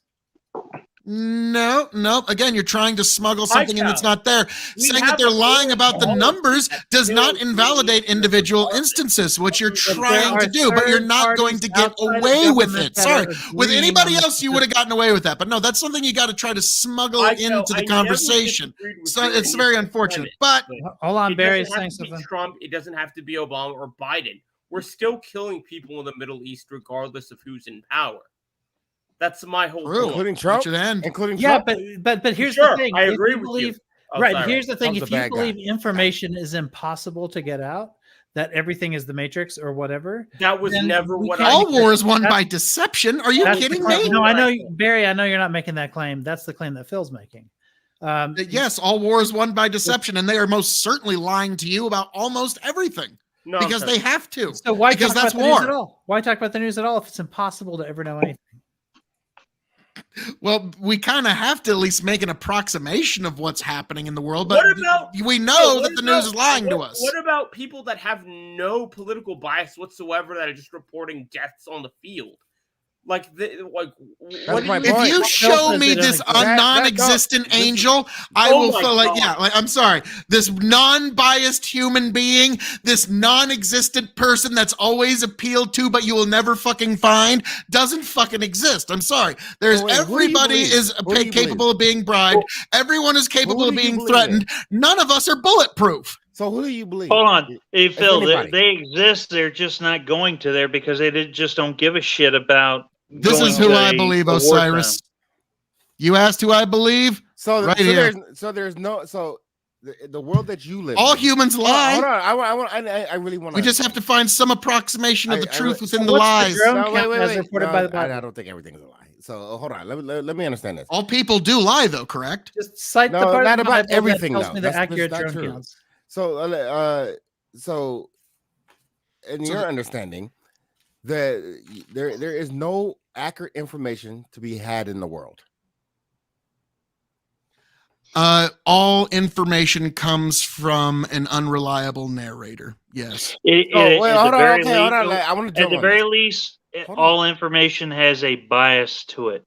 Yeah, that's Sure, an that's fine, unreliable that's fine. narrator. No, is wait, all it's not a- information No, wait. comes through the Bandit, lens of someone's bias. Bandit, that is The- that is 100% correct. This is how science works, right? And this is how we Well- drill down on truths.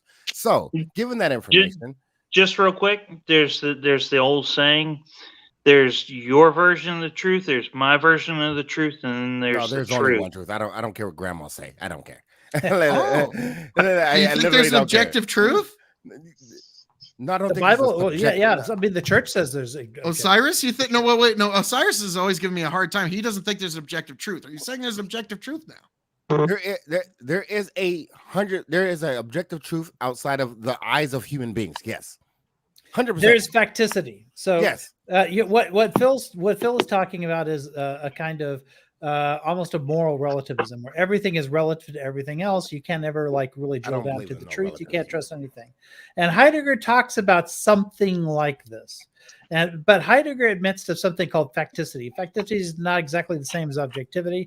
Facticity is simply the fact that I have a reality, Osiris has a reality, Phil has a reality, or whatever. But there are things in our reality that we seem to have in common. For instance, Can you spell that for me?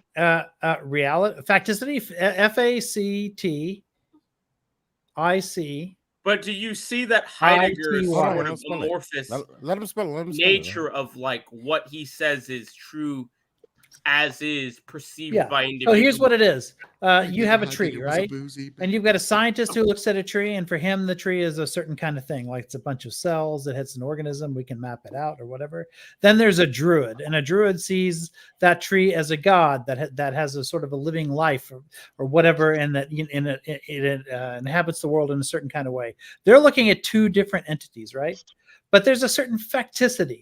That is, if both of them try to walk through the tree, they're both going to bump into that tree because there are certain elements of that experience that are common to everyone. That's called Yes. facticity.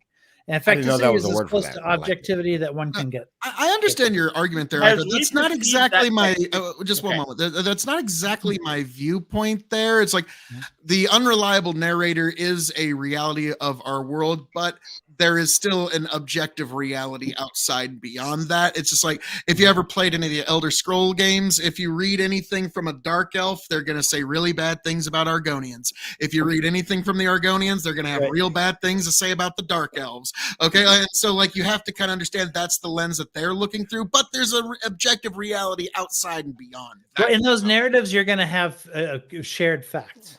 Yes. Yes, right? yes, but like Well, even that's if- because even- I recognize that there's an objective reality. Like everyone outside of agrees both that of the their Twin lenses. Towers fell on 9/11, right? We can all agree, right? But people are going to disagree on maybe what the Did the causes Seventh were. Day and what the- Adventists say it fell on 9/10? yeah, I'm yeah. sorry, I couldn't help myself. But I'm saying there's certain like No, they would this say is it why fell on 9/12. This is, by the way, why Wikipedia works, right? If you were to make Wikipedia make determinations of opinion, it would fall apart. It would be a dismal failure. But what makes a Wikipedia work is that people from wide varieties of points of view at least can agree on discrete facts. Yes. And Wikipedia documents those discrete facts, which is why when you look at Wikipedia and you compare it to like Encyclopedia Britannica, for instance, Wikipedia is just as accurate as Encyclopedia Britannica, even though there's no experts like running the thing. Because disparate people from different points of view all can agree on discrete facts and build a narrative that everyone can agree on. That's as close to objective truth as you can get, but that's really more facticity. It's like a shared reality. No, because I will push back on this because there are gatekeepers on that where it's the accepted narrative. It's one of those things with Wikipedia they'll push the friggin' I don't know if it's still tossed, but the COVID narrative. It's not tossed anymore. And if you push against the accepted narrative, it's going to be pushed off and written off, and it won't even make it onto the post. Because nobody. Well, yeah, agrees. that's true. That's because if you're going to make a claim on Wikipedia, you have to like back it up with facts. like, yeah. But how many And how many elites, scientists, people that actually have the credentials that y'all claim Less than 1%. that the people that are making these posts Less have than 1%. that are just shunned into oblivion. Less than because- 1%. Less than 1%. No, that's. Hey, listen, I'm sorry, if I try to go I've got to onto call bullshit on Wikipedia, that because that's not the Okay. Tyranny of the majority, where you get 50% plus Science- one to say, Science is not tyranny of the majority. mass Science doesn't work. work that way. Science does not work that way. The scientific community can work that way. There have been, especially when it's been overrun by the church. Yes, it can have a tyranny of majority, but generally speaking, there's not a tyranny of majority in the scientific methods. That's how we No, got but in peer review, there the certainly mass can be. mandates and the vaccine narratives that we got was 50% plus one, I'm because not talking about the everyone vaccine that narratives. everyone that said the approved things and everyone that had power were saying the same thing, but anyone that said anything different I'd never said was nothing about put narratives. out back behind, Okay. I'm go not to talking about narratives. I don't Wikipedia care and about say narratives. that pi is equal to 3.0 and see how fast. No, hold on. That's I know what you're doing there, and I'm not buying it. Not I- buying Well, it. that's know just where that they you're going wouldn't with buy that. it. They Nobody wouldn't would buy it. that because it's not true. It's just not Yeah. true. It's Yes, I mean, demonstrably I'm like saying, you You, wouldn't. you be- acknowledge there's a difference You're between a mathematical deflecting- hold equation on. and a social events interpretation, correct? But this is what I'm Tell talking about. that's deflecting and is that's a No, it's a not bad exactly narrative deflecting, to push David. to It's try it's to a make good that tactic, claim. But, No, it's but- all you have to do is go to Wikipedia and try to Equivocation. make any revision that you know to be untrue, but that you think you can sneak through into the article, and it will get caught. Now, there are exceptions to that. There are times when someone's been able to like Stephen Colbert very famously would tell everybody go to an article and make some like crazy change, like Catholic nuns are like in charge of the world or something, and or no. nuns are hiding something, I think was what he tried to put in various different articles. And because he had such a big audience, they were able to get that put into Wikipedia and have it last for like a couple of days, which was a really impressive achievement. But even those things end up getting reverted like reasonably quickly. The fact is, you have to build a consensus based on a set of rules that Wikipedia has like set up. And if you're not willing to go through the rigor of following those rules in order to prove a claim, and when I teach debate, the very first thing, like even when you're a little kid, what you have to prove is it's claim, evidence, and warrant. Every time you make a claim, you have to show the evidence for it, and then you have to have a warrant that proves that the evidence proves the claim. And that's the first basic thing you have to do. And processes based on that system are woven throughout Wikipedia. You can't just go up there and put your. Well, here's another thing. If you have a COVID conspiracy and you go to Wikipedia to put it on there, not only will it contradict like the main narrative in the article, but it's also going to contradict 500 other conspiracies that argue something different. And so all of those conspiracies fight against each other as much as they do against the unified narrative. But the unified narrative is truth is singular, lies are multiple, which is why Wikipedia tends to succeed, because it's built on consensus or rules-based consensus. Yeah, but truth isn't based on consensus, though. I mean, I recommend you go be a Wikipedia editor and see how that process works. It takes a while to learn all the rules. I got enough things taking up my time in my day. But yeah, I just don't use Wikipedia as a source because I know that it's basically up to the mob mentality, and it's up to the crowd. It's not. It's rules-based. Well, no, you just said that it's the most that it's an aggregate of people that basically decides what makes follow it the top of Wikipedia. Phil, do you think the scientific method is mob mentality? I think that peer review certainly can be, yes. No. The scientific method, no. The scientific method is the greatest tool that the human mind has ever devised. Scientists, on the other hand, tend to be little court toadies that'll chase whatever grant money they can find and whoever they got to suck up to get it. So very, very big difference. Well, Wikipedia's, I don't get paid. I've been a Wikipedia editor for decades and I don't get paid. So, but hold on. You get paid in being affirmed in your righteousness of your argument. Council of Elites. Yeah, that's what I get for being a Christian. But what I'm saying is, when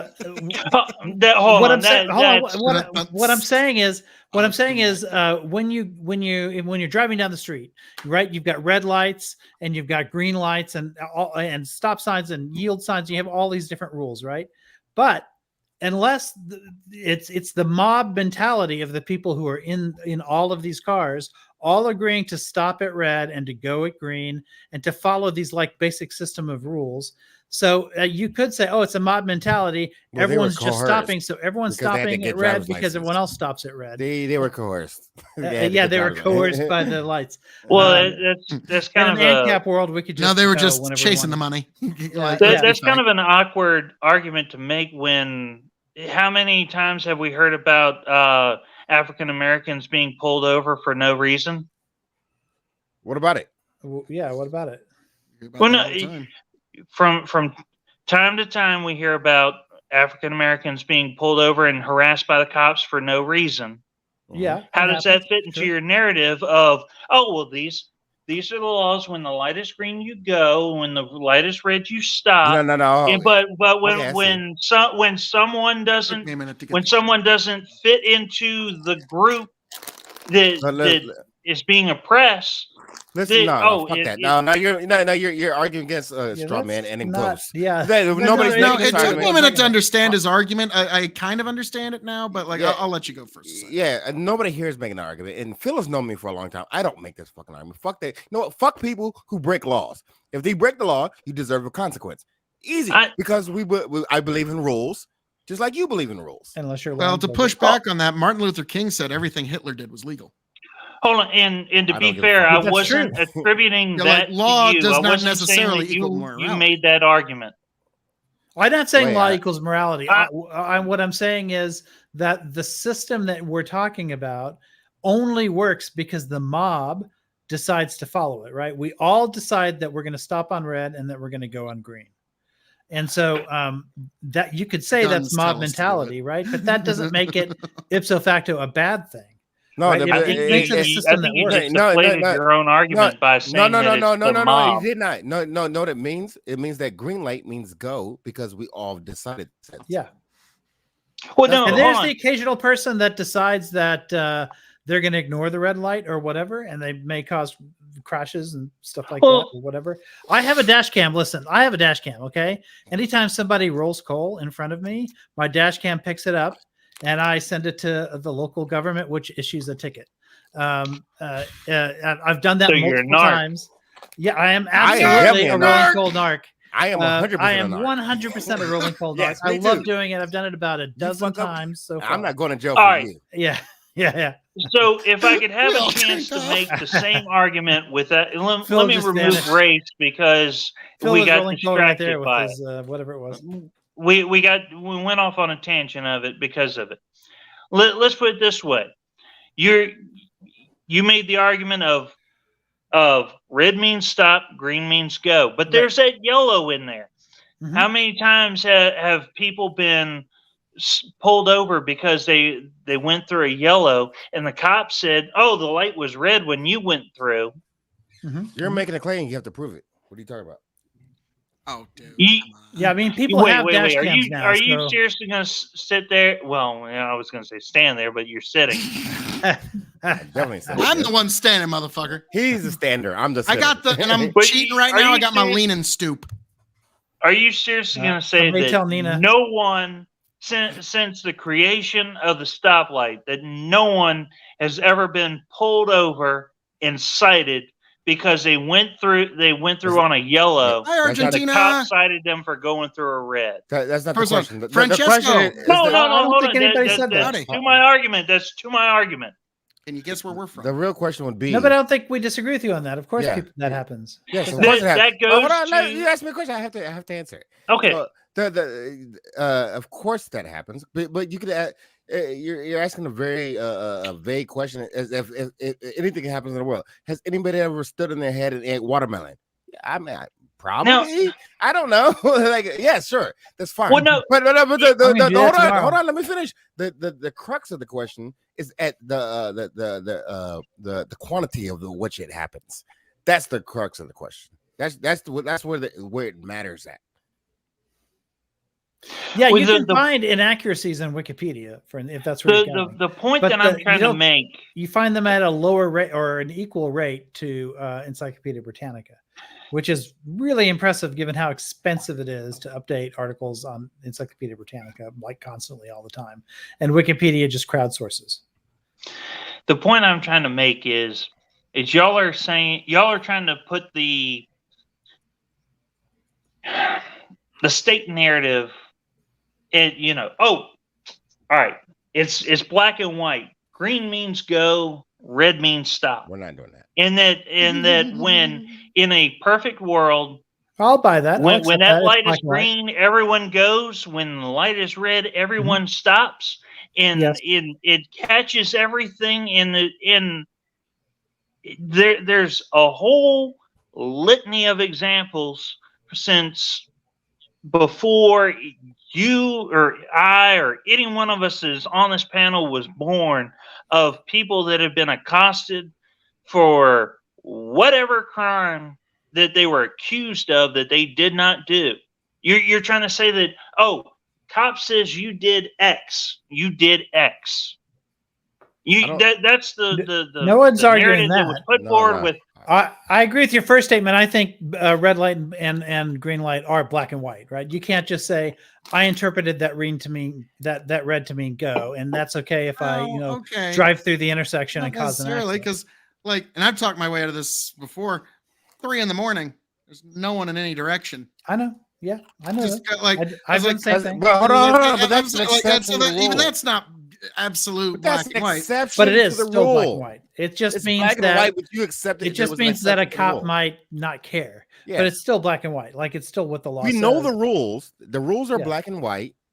Then somebody made some exception. And they have to be, right? Because if you allow red to not mean that, and then everyone just decides they're not going to obey the traffic laws, like what's going to happen. It'd be chaos. It's going to be a bad time. So we're But not that's looking not at the argument I'm individual making. instances. That's not what always happens, though. That's my point. My point is that you don't look at the individual instances or the exceptions to the rule. You look at the rule and you say, does this work by and large as a system? Can we do without it? Like a Or do true we have to legalist have it? Catholic. So look, how many movies have you seen where the Well- terrorists' big goal is to just turn off all make everything turn green all at once in the city and instantly cause chaos in the city? And like, Well, that's let the me big put it. terrorist act. The Dark Al Qaeda Knight, would love there to you do go. that, by the way. To Well, any American since city. you put it that way, let me put it this way. It's one of those things that, all right, yes, the law is when the light is green, you go. When the Right. light is red, you stop. But if okay. you, Right. you go on yellow, I you can are still hear you. all right. You are Francesco still is allowed to right. go on yellow, but the cop stops you We and had a says moment. you went through on a red. To Yeah, the we had a moment analogy there. that we've been trying to fiddle around with, it with Wikipedia, you make a statement and it's valid because you went through on a yellow, but the cop who is the minder on Wikipedia says no, that's wrong. Well, it's We- the other Wikipedia editors who have equal power to you for the most part. Well- Like you can, if you say 9/11 happened on 9/10, it's instantly going to get reverted. Instantly going to get reverted. But if you put opinion out there that Biden is the best president we've ever had, or Trump is the best president we've ever had, that's going to get reverted too, right? Because it's opinion, and Wikipedia is not an opinion site. Even if someone agrees with your opinion, they're instantly going to revert that. Now, I got to ask, guys. Yeah. Like, this is a bit of a shift here, but this is a brilliant question.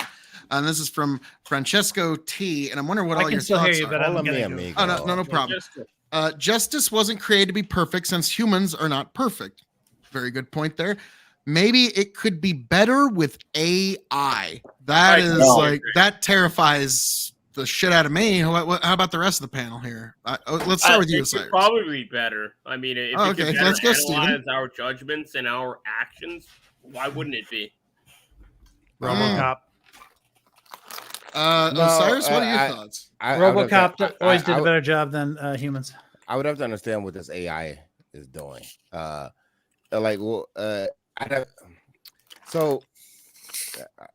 want to take a creative, maybe philosophical approach to this. That it probably could be better because humans have bad judgment, notoriously bad judgment. Let's just look at the amount of people that have been convicted, then overturned just because of eyewitness statements. Bad shit. We should not be convicting people solely on eyewitness statements or mob mentality, as you guys say, et cetera, et cetera. And AI, if AI can do that without the bad judgment of humans, that'd be great. The problem with AI is that AI is trained by humans. And a lot of Yep. people don't understand this. That's the problem with it. The AI that we have today is trained by humans. Literally, there are thousands, millions of people around the world right now inputting information for 3 cents an hour to train AI to make it better, quote unquote better. And I can give you an example. AI is notoriously bad at recognizing anybody who doesn't have a white face.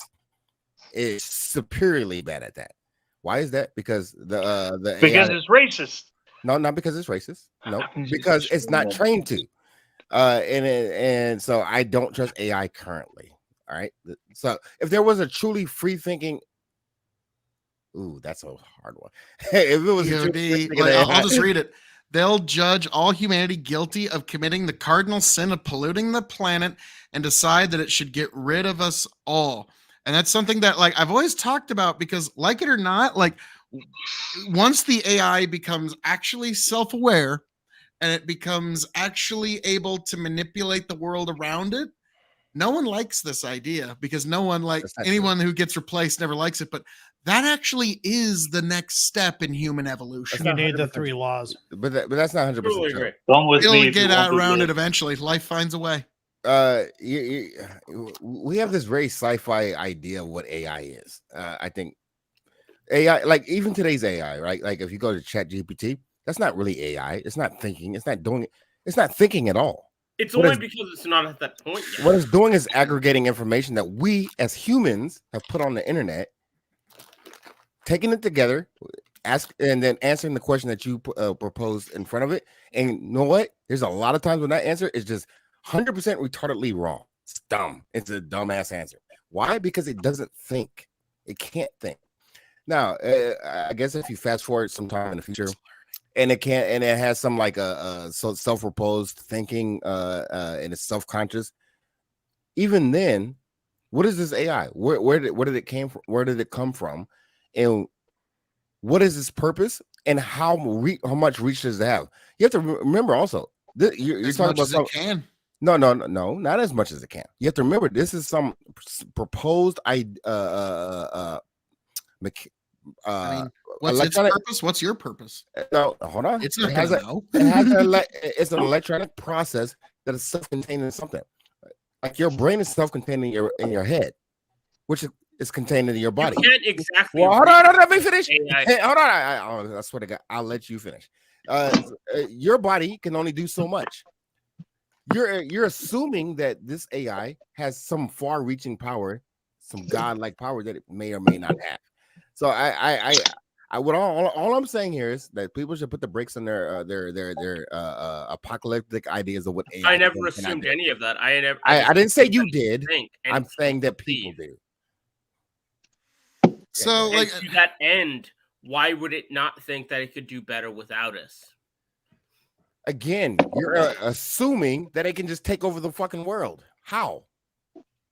Based on the moment it gets the ability to manipulate the outside world with a single robotic arm, it's pretty much over for us. I'm sorry. I don't think you got okay. So like that should actually like I don't like ICAP talks about the 3 rules. Now I think the one law should be if you give an AI any ability to manipulate the outside world with any kind of appendage, that should put you in prison immediately for the rest of your life. Like, because you're putting the entire species in danger. I need training from Rich on this one because I don't know how to express this very clearly. But that's not how it works. It's just not how it works, and I don't know how to explain it to you how it's learning now. No, it's not learning. It's not learning now. No, it's not. We're learning that is. now. Every time we give the AIs these programs, these chat GPTs requests, they learn our preferences a little bit more. No, that's not how it works. Because you're assuming human brains and AI brains to be similar, and they are not similar. At this point, they're not nowhere close to the memory cells are being filled before the sentience is ready for them. All right. So, in my opinion, when it comes to AI, you have the strictest definition of the 50% plus 1, where if it's 50-50 and you have 50 plus 1, it's going to go guilty regardless. All right, where if you have 12 people on the jury and they're kind of torn, but they're going to have to live with sending an innocent man to prison or to I was going to say to the gas chamber, but that's dated. That's flying close to the sun too. Yeah, but to damn someone when there's doubt in their heart, there's one of those things that you have Blackstone's formula where it's better to let 100 innocent or 100 guilty men go, and hold on, what is?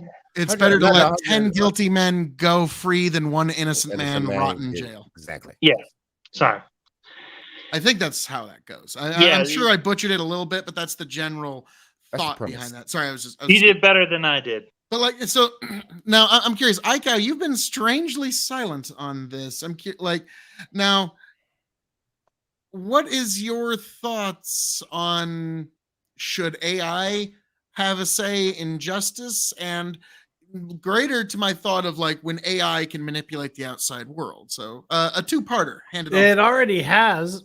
It already is in the justice world. There have been multiple articles of lawyers getting fired because their contracts were written by ChatGPT, and there were like some inaccuracies in there, like really obvious ones. Like I know that when I'm grading papers, not so much grading papers these days as I am evaluating speeches, but I can tell instantly if they are using ChatGPT. Now, don't get me wrong, I tell my students to use ChatGPT, but what I don't want them to do is pose a question to ChatGPT, get a 3-page answer, copy and paste that, and then hand it in as their speech. And when they do that, it's so obvious that they've done that, that it's ridiculous. Now, if they do that exact same process, look at elements of that speech and say, hey, you know, this part makes sense for my speech. This part doesn't. I'm going to write, you know, based on a few of the assumptions that have been given to me. And because ChatGPT doesn't cite sources, I'm going to go and find sources that say something similar. And eventually it like becomes their own speech and not the ChatGPT speech. Levels of processing, right? But there are lawyers who have written entire briefs that they just let ChatGPT do it. And they've gotten fired for it. So yeah, AI is already like doing things, making legal determinations, but not positing arguments. Yeah, they're not judges yet, but I can imagine a future in which that would be the case because judges are expensive. Look at the border; it takes years sometimes to get a hearing. If you've crossed the border, we are obligated to give you a hearing. And since we can't give you a hearing right away because of all the backlog, then we let you stay in the country because that's what ever since the Holocaust, that's what the world has decided is the process is that if anybody has an asylum claim, self-fulfilling prophecy. Well, I mean, I don't think we're creating Holocaust by No. I mean, we let them go, and that's just continuing to make the issue worse with people coming in. The problem is we're not giving them the right to a speedy hearing, right? We have supposedly the right to a speedy trial in this country, and we don't even give people that really. But we certainly don't give them a speedy hearing. Trials is just beyond ours, and that they can no. You're misinterpreting what's happening. Their ability okay. Well, to compare it to the Second Amendment, they don't have a right to a speedy trial. Far beyond it. I'll answer your question when all of this is done, Phil. Yeah, there's a lot of I don't know what's happening right now. So my answer just is I can imagine because the problem is we don't have enough immigration judges. So that's why we have this big backlog at the border. If we had enough immigration judges, we could determine whether or not somebody has a valid asylum claim, and we can either allow them in, give them the green card, or like send them back to their home country. And we do eventually do that, but it can be years before they get their hearing. So I can imagine some sort of automated process doing some of the things that immigration judges do now in order to erase that backlog and speed things up. I can imagine that. Yes. That's the richest point. That is perfectly valid. But you have to understand AI is not some type of anonymous thinking brain. It doesn't know anything except for what humans teach them. You understand that? This is the important part of this AI part. I think a lot of people think that AI you turn it on, it's complicated, complex, and it learns and knows things. It does not. Well, no, the thing. So when you do that little test, am I a human? It says pick the bicycles. You know everybody knows that, right? So when you do that, you're training AI to pick bicycles. The AI does not know this. It has no fucking clue. It does not know anything until you teach it the thing. This is why we have AI bias and AIs. It is true that we don't completely understand what the AI, how it comes up to its conclusions, because it's too complex for us to understand. But it is not too complex. It is not too complex for us to understand the fact that AIs are not some like magical new creature on Earth that can think for itself and that is autonomous and knows its thing. No, they're not autonomous. They're not some other being. I don't think anyone. Hold on, they're a logic. I'm not cutting you off. It's a logic. You seem to be how you denying can say not cutting me off while cutting me off? Brain that can analyze facts way beyond that our initial primate. No, it does not do that. It does not do that. It literally does not do that. Point, yes, but at some point it will be. Okay, so now we're just wild speculation. At some point, aliens are going It's to take not over the wild Earth. speculation. Yeah, it Yeah, is I mean, wild speculation. Our brain. This is it's not something a that the future Supreme in Court's going to have to 2040 or decide in the 2050. next 50 years. Is an AI actually its own sentient being? That's going to be an actual case in the next 50 years, It should guaranteed. be. You know why? You know why? Because we have been That's already been adjudicated with data. we've been wildly incapable of keeping up legislatively with the technology that we put forth in front of our society. That is true, 100% true.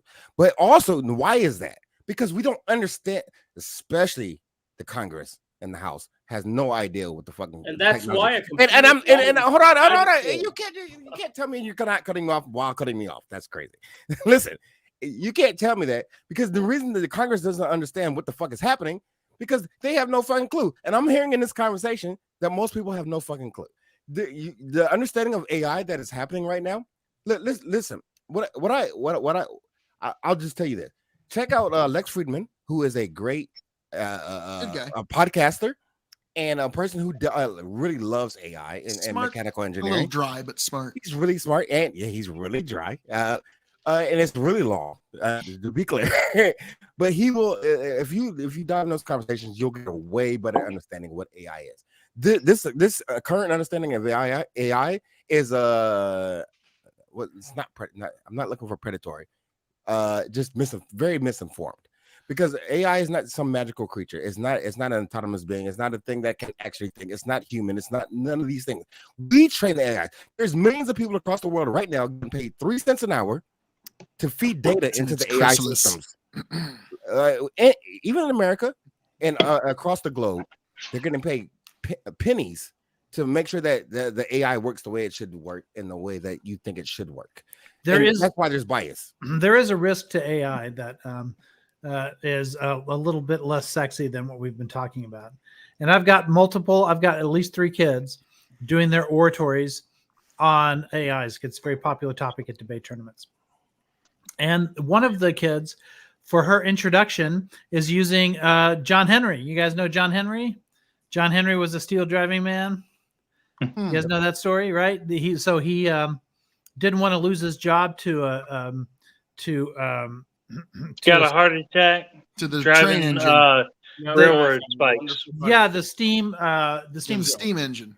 It was the steam drill, and the steam drill could drive a spike 9 inches like into rock, and he wanted to prove that humans could were better than machines, and he was able to drive his spike steel rod into 14 inches of instead of 9 inches of rock. So he won the contest, right? But he died of a heart attack at the end because of all of the exertion or whatever. It's mighty heartburst. So she uses that as her introduction, and then she asks herself, like, who are the John Henrys of today? Is it the bank teller who lost their job to an ATM?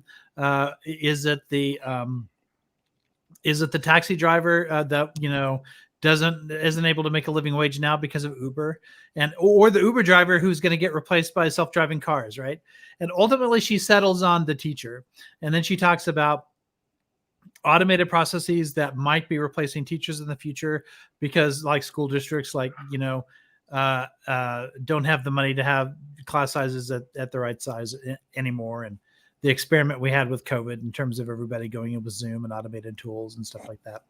And the real risk is disruption, right? Like when there aren't any truck driving jobs anymore, when a lot of automated processes are taking the place of, she even uses the example of Spock taking his final exams at the Vulcan Academy as a kid, where the computers are asking him all those questions and stuff.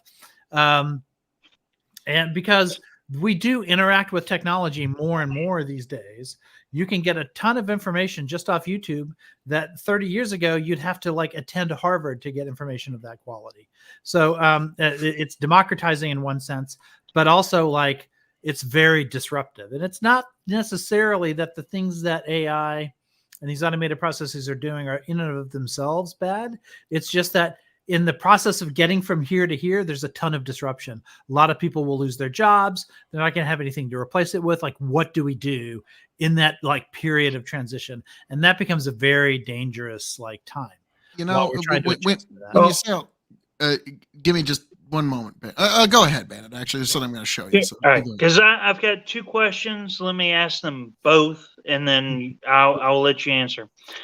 To iCal, real quick, on her statement about Spot answering, was Yeah. that the voyage home, or was she referring to J.J. Abrams' Trek? And to hold on, let so- me ask the second question, and then I I'll showed let you. both scenes to her.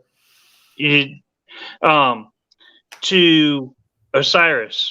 Yep. You put your faith in what is being taught to the AI. Would you have the same opinion of AI being taught the same thing, or being responsible for handling the same tasks if it was taught by Phil and I? Well, that's the problem. That's literally the problem. I've stated this before. The problem with AI is that the AI is not self-thinking. The AI is trained. There's a huge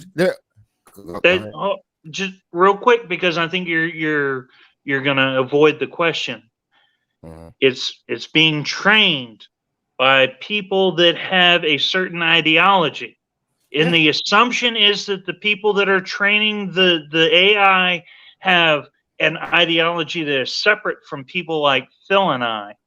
But would you accept AI in the same premise that you are right now if it was trained by people like Phil and I? So that's two parts. So I can't say that it's trained. I can't say that it's trained by people who are not like you and Phil. I have no. We can. No, you can't. No. Actually, you can't, because you. Like, I'm a simple farmer of the land, man. Trust me, there ain't no fucking AI's program. No. So you have no idea what. No. You're saying things without understanding what the things are. You don't know where those sample pools are coming from, do you? Do you know where the sample pools for the training are coming from? Probably not me. Silicon Valley. Have you ever? No, they're not. They're absolutely not coming from Silicon Valley. That is not where they're coming from. Absolutely, I know. I've actually looked in this process. I've participated in this process. This is not how it comes. How you get AI training? Not how it happens. It doesn't come from Silicon Valley. No, Wait. Are you talking about its actual thinking process? Or are you talking about the fucking? Here's a picture. Tell me which one has a fucking stoplight or a motorcycle in it, or a crosswalk. Okay. Again, maybe I'm just very poor at communicating here. If an AI needs to understand what a face looks like, where does that information come from? In your opinion, where do you think that information comes from? Pictures of faces. And who trains the pictures of the faces?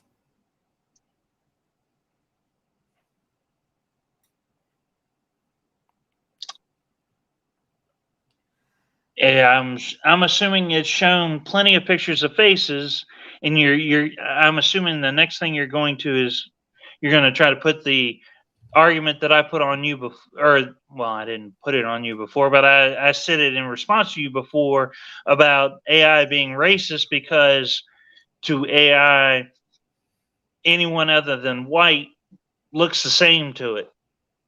Why do you think that is? I assumed it was because of light contrast. That's part of it. I mean, that is part of it. Yeah, because we don't make cameras for black people. We make cameras to Apple cameras, Samsung cameras. They're not made for black people. They're made for the majority population. Well, no, hold on. Hold on. I have to finish. Those cameras are made by Samsung, and I guarantee one more sentence to say. that those Samsung cameras are made by Asians, and those Asians fall in the same camp as you do. No. Oh my God! No, you think it's the fucking Klan rally at the Samsung Nobody agrees factory? with you here. Hold on, just give me. Let me finish the sentence. And nobody said that. No, nobody's saying it. Listen. Wait. Who they're built by and who they're designed by is a very different thing, right? They're not. This is where you can say they're designed by the people in Silicon Valley. Yes, the people in Silicon Valley design the cameras on the Galaxies and your Apple cameras. They design that shit, right? And then the people in Asia build these things, and then some poor nation in some southern hemisphere. Actually, I'm not going to get into that. But the point is, the people who design the thing, they'll say that the thing works and they method test it, are the people in Silicon Valley. True. This is true. 100% true. Right.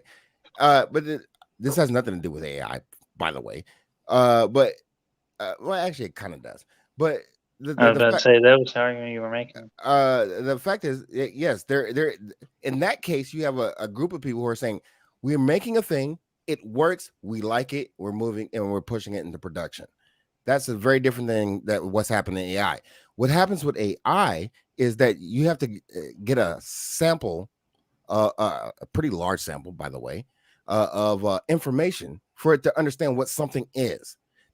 Computers don't know what things are until you train them to know what the things are. They're not babies. They're not kids. They don't just magically appear out of a womb, identify things, and then know what the fuck they are. Matter of fact, even kids don't even do that, right? We train kids. We literally train kids. And this is why they have biases also. But AI, we train it more the way that you're saying. We don't do it with kids, but that's the way we do it with AI.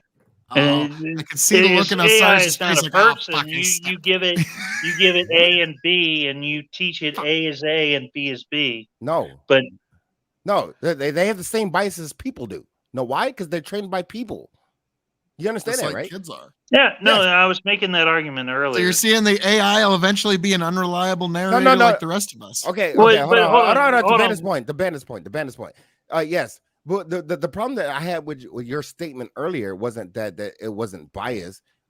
It's just not biased in the way that you think it is. Not in that way, because the samples the sample people that are training the AI are much wider and further than you think they are. 100%. I know what I could point you to some websites and you can go train AI yourself for 3 cents an hour.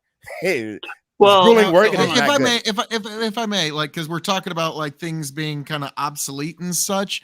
The footage that's actually being shown here right now, I just felt like I wanted to show this earlier, but it just seems like now is the appropriate time. The first John Deere plow was manufactured in 1873. And on Thursday, the last John Deere plow to ever be manufactured was delivered to the John Deere archives in 2023. No one plows anymore. Everybody used discs and other implements like that. And so like this is an instance of technology that like I grew up on, like everybody's, and there's still most people have a plow. It's why they're not, manufacturing anymore. Anybody who's going to need a plow has one, and anybody who's got one's probably trying to sell it. And so this is an example of the plow, the mighty plow that tamed America. It's no longer being made by John Deere. And I'll concede this fact. Technology movement progression is hard for societies. It's hard for the people, because what you're doing is you're disenfranchising a lot of people. You're pushing a lot of people out, whether it be job wise or societal wise. There's a lot of things that are going to happen. AI is going to do the same thing. But currently, in its current state, in its foreseeable state, in your lifetime, in maybe your kids or grandkids' lifetime, it is not going to be something that's going to take over the world. That's not going to happen. What it's going to do is disrupt the world. 100% disrupt the fuck out of the world. Just like the cell phone disrupted the fuck out of the world. Just like the computer disrupted the fuck out of the world. And to Phil's point, this plow thing, I have no idea about. Disrupted the fuck out of his family's business. It's definitely gonna do all that. No, it didn't disrupt my what I'm saying is like America, the soil was broke in the wild western clay by the plow. The plow was what, like, when you see that footage of that guy with the horse-drawn plow that you're going to see here in a minute, like, because this is the last one getting dropped off, which is tragic. But so, because, like, see, the way that it's being moved right there, there's a horse that's pulling that. That was how all dirt was turned over in basically west of the Mississippi. But how many people did it take to do that compared to this new thing that you got here? This new, newfangled Phil, real quick. Technology. Yep. I think that's more of a statement on John Deere, their pricing structure, and just their culture as a whole versus how that impacts society?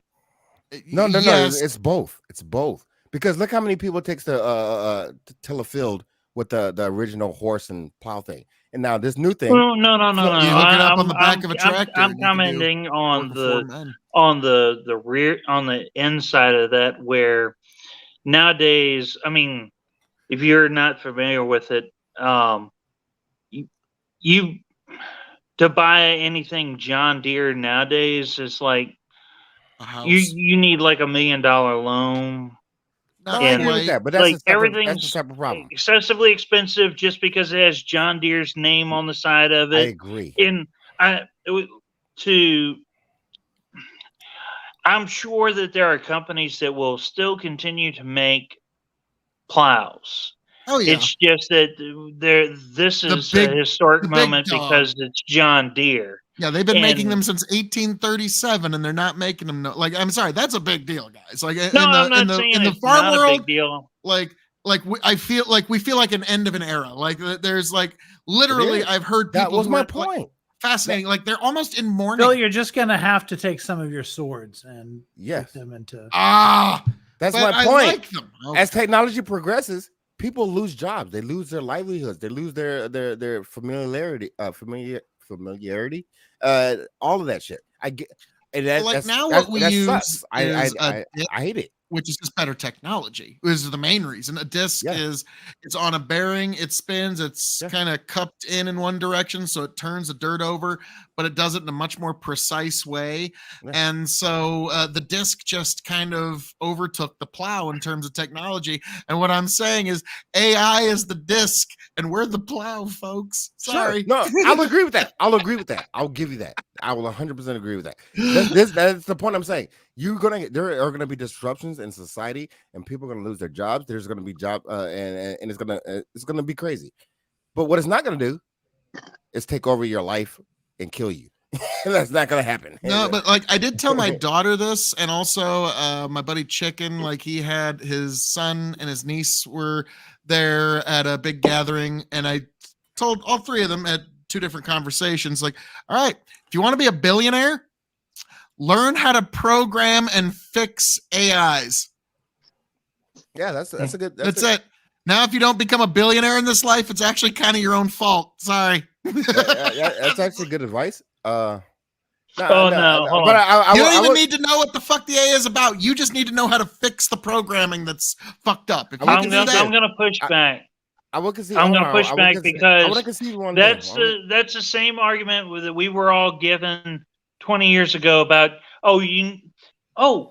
computers can do this and computers can do that. You need to go to college to learn how to work computers. And then we ended up with a generation of people that have a degree in this and that has something to do with computers, but they don't have a fucking job. No. Those people do not have degrees in computers. They have degrees in fucking liberal arts or psych. No. I'm not going to say you're wrong with that, but I'm going to say that there's plenty of people that have degrees in something that has to do with just sitting in front of a computer, pushing buttons all day long. That it's not that they don't have a job because they're doing something worthless. It's because they got a degree in something that everyone else, their same age group, got a degree in.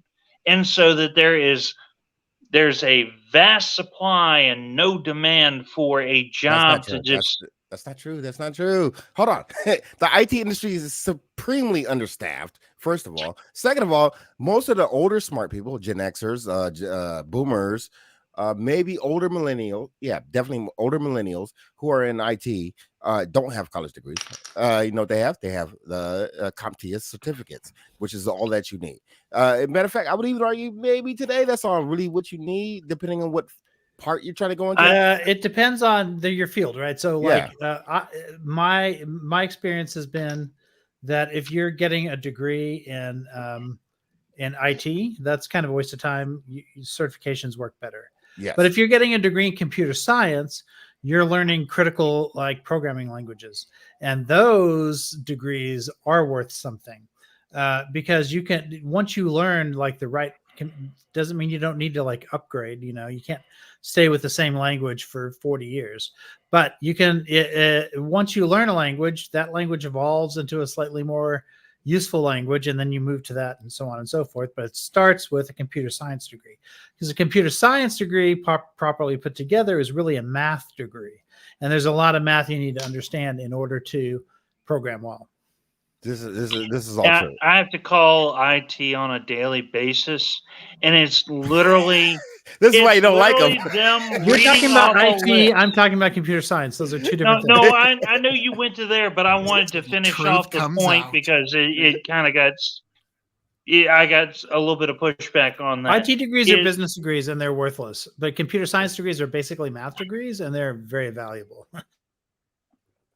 Yeah. Yes, all true. And then not only that, there's also a blue collar IT degrees, right? Like you can go to 2-year college, learn how to do networking, drop network cables, and do all that shit.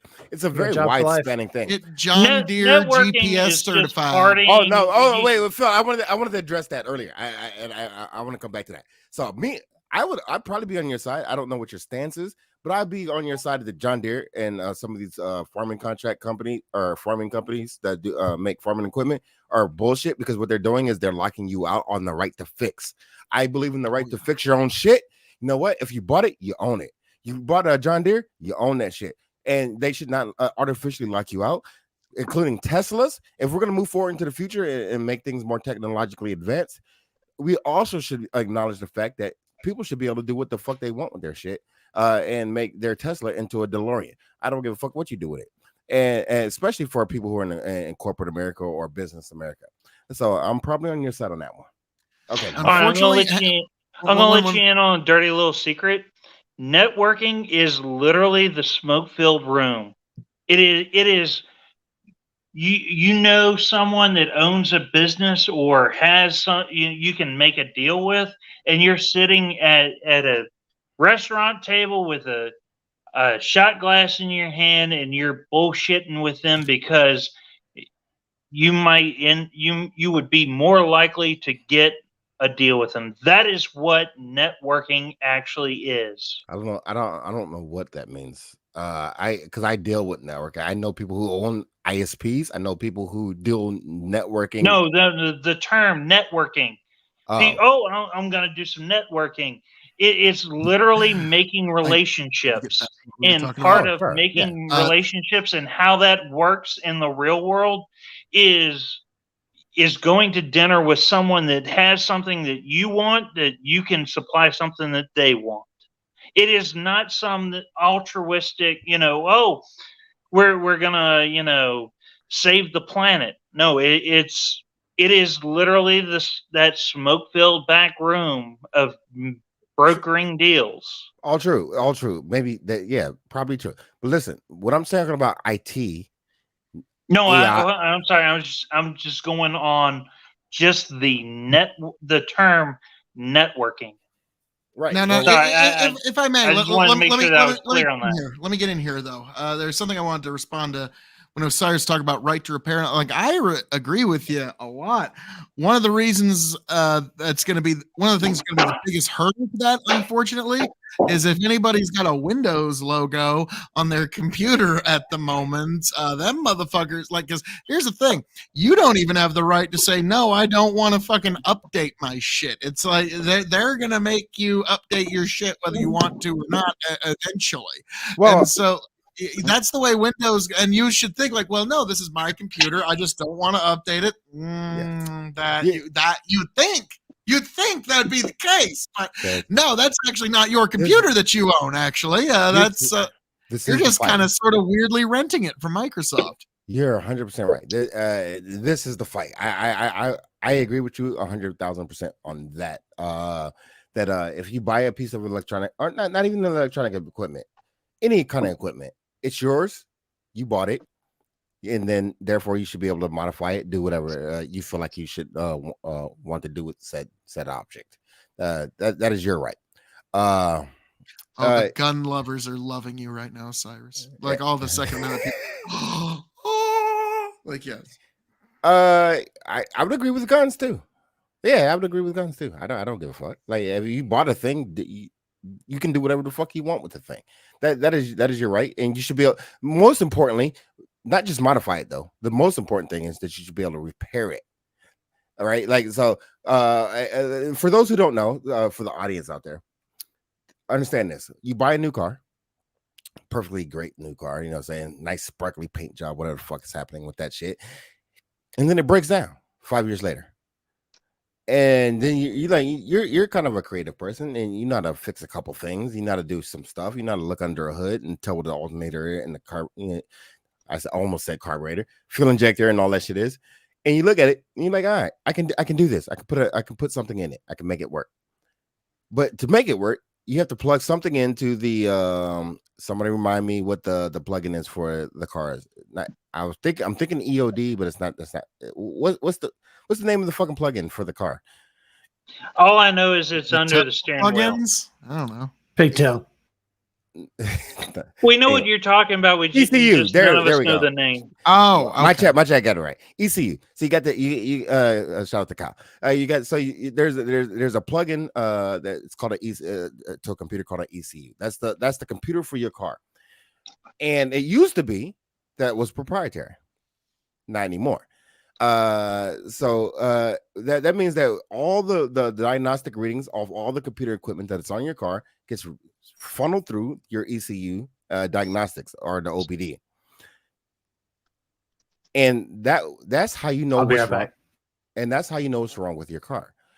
And this is necessary because you have so many sensors and electronic equipment in your car. You can't mechanically know what's going on with your car. You have to read what the fuck is going on with your car. Is your car running too lean? You don't know that. You have to read the ECU through your OBD and know this.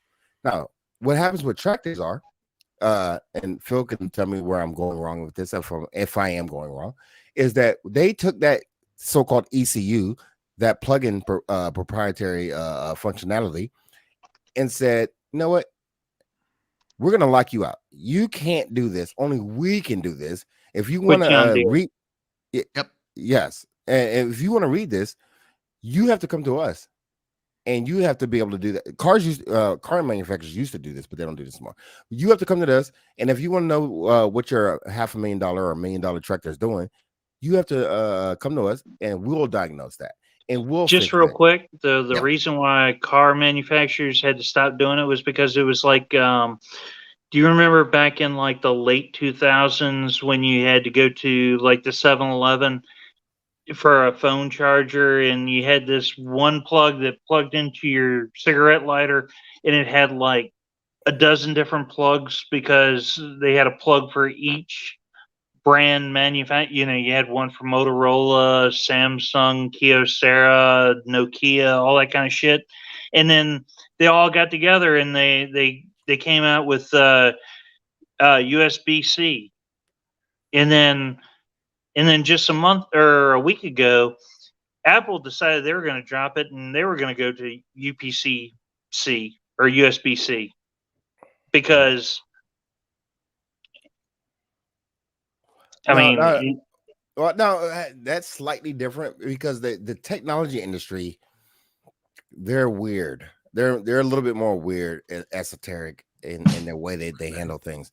Yes, there is some of the same thing where they try to proprietize their things so that you have to be stuck in their ecosystem. You have to buy, say, Osiris branded charger for the Osiris branded phone, but that's not fruitful. They realized that was not fruitful. Well, you're also seeing the same thing with the gun industry because you have whenever the name of the there's a big group of them that come together once a year out in Las Vegas. Name escapes me, but anyway, just real quick, the joke is electronic show. CES. No, that's for electronics. But I'm thinking for gun. Oh, guns. Oh, I don't know that one. But anyway, the point is, there's a group of people that whenever they go booth to booth, and whenever there's anything that's in 9mm, they go, "Does it take Glock mags?" Yeah, I can't speak on the gun industry. I'm not Well, familiar. no, I'm just it's to draw a similarity where you're talking about they have to go through, or there's a certain bit of uniformity. You've got a bunch of people that have a shitload of Glock mags, and some company brings out a new gun, and they're like, "Well, does it take what I got, or am I going to have to buy a bunch of fucking mags to operate this bitch?" Well, see, that's similar with the electronics, right? So Yeah, understand, like, if you have a bunch of electronic devices, but you also have a bunch of charging devices, that makes selling charging devices hard, and also makes charging the device that you're selling hard. So it makes more sense that you unify these things so that agreed. the market's just bigger and better and more robust in that way. I was just making that point. I was just trying to say that goes beyond that one industry. Yeah, no, I agree. Yeah, 100%. Yeah, so Hey, we got a ring. Hey there, Tom. How we doing, sir? yeah, I agree that the right to repair should be a thing. My original point, or to another point that I was trying to make earlier, is that, and I'm not saying this of you people. What I'm saying is that a lot of people just don't understand tech. Like, it's not like the good old days where like some new thing came along and you can learn how to fix a Hemi, or you can learn how to fix a 350 on a Chevy. Like anybody with like several brain cells could rub together could just fix these things. You can't just learn how to fix AI. You can't just learn how to fix an entire network. You can't just learn how to fix these things. So these things seem very out of not natural. When Ical walks through in front of his green screen, it just kind of looks like that jab meme. Like it just I can't help it. It look Ical like he's just gonna take over that shit. Like now, But as a general rule of thumb with cars, I would recommend that people actually get older carbureted motored cars, because, all right, just real quick, all right, you made the argument about how hard it is to fix any kind of car that has computers involved. You have to know how that specific computer operates. What is it interacting with? Is it a software problem? Is it a hardware problem where you have sensors that are at issue? But there's several channels on YouTube right now that what they do is they find they will go out and buy a car sight unseen that has not ran in the last 30 years, and they will spend 4 to 5 hours to get it running, and will make it run and drive it several hundred miles to get it back home. You cannot do that with a modern car that has all kinds of computers in there. This is my point. Because people don't generally understand, because everything's becoming more specified, more professionalized, more like you need to actually understand what's happening. When you don't know something, there's a fear of not knowing the thing that you don't understand, right? And great example, AI. Like, people have this fear of AI that is unfounded at this point, at least.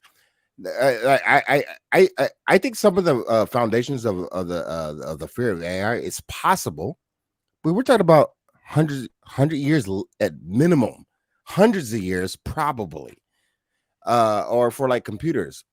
The computers are going to take over the world. No, the computers are not going to take over the world. That's not going to happen. More likely, what's going to happen is the computers all fail and you lose all your bank account and money and access to your money. That's more likely to happen. The failing of the thing is more likely to happen than that thing actually doing a thing to you is going to happen. Y2K was a huge example. We thought in 1999, The entire world was gonna fucking evaporate. Do you know why Y2K was Yes, an issue? Yes, I know exactly why Y2K was an issue. Because back then, when we made there's a thing Zeros and nines. we made the base. I worked Y2K. Yeah, we. That was my job. Oh, no, you explain it, Rich. Go ahead. I was you're at better 15 explaining or things than I am. 16 when Y2K hit, and like I remember the New Year's Eve party. Me and all of my buddies like, dude, okay, the world's gonna end, bro. Woo! Like we were like we're idiot kids. We were thinking like it's like, dude, this is awesome. The world's gonna. Then guess what? Nothing happened. No. Rich. Sorry, Well, things happen. used to Lots of things having these happen. kind of conversations with kids that are like they were born at least after 9/11. So it's one of those things. Do you remember this? No, I wasn't born then.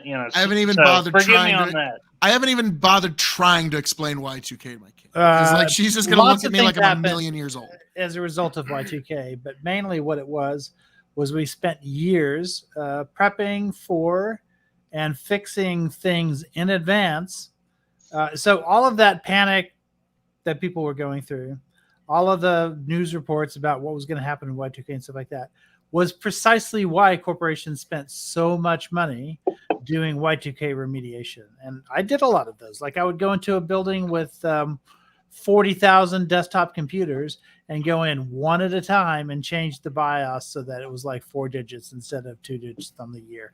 Or sometimes made it so that the assumption as to what that 2-digit means was like reset to 50. So because we assumed that records didn't go back beyond before 1950, and so now we've got a 2050 problem. Rich, for those who are not following what's happening, so understand this: the BIOS system is the thing that tells the computer it's the base computing system of the computer, and what it did was it said that it only had 2 digits.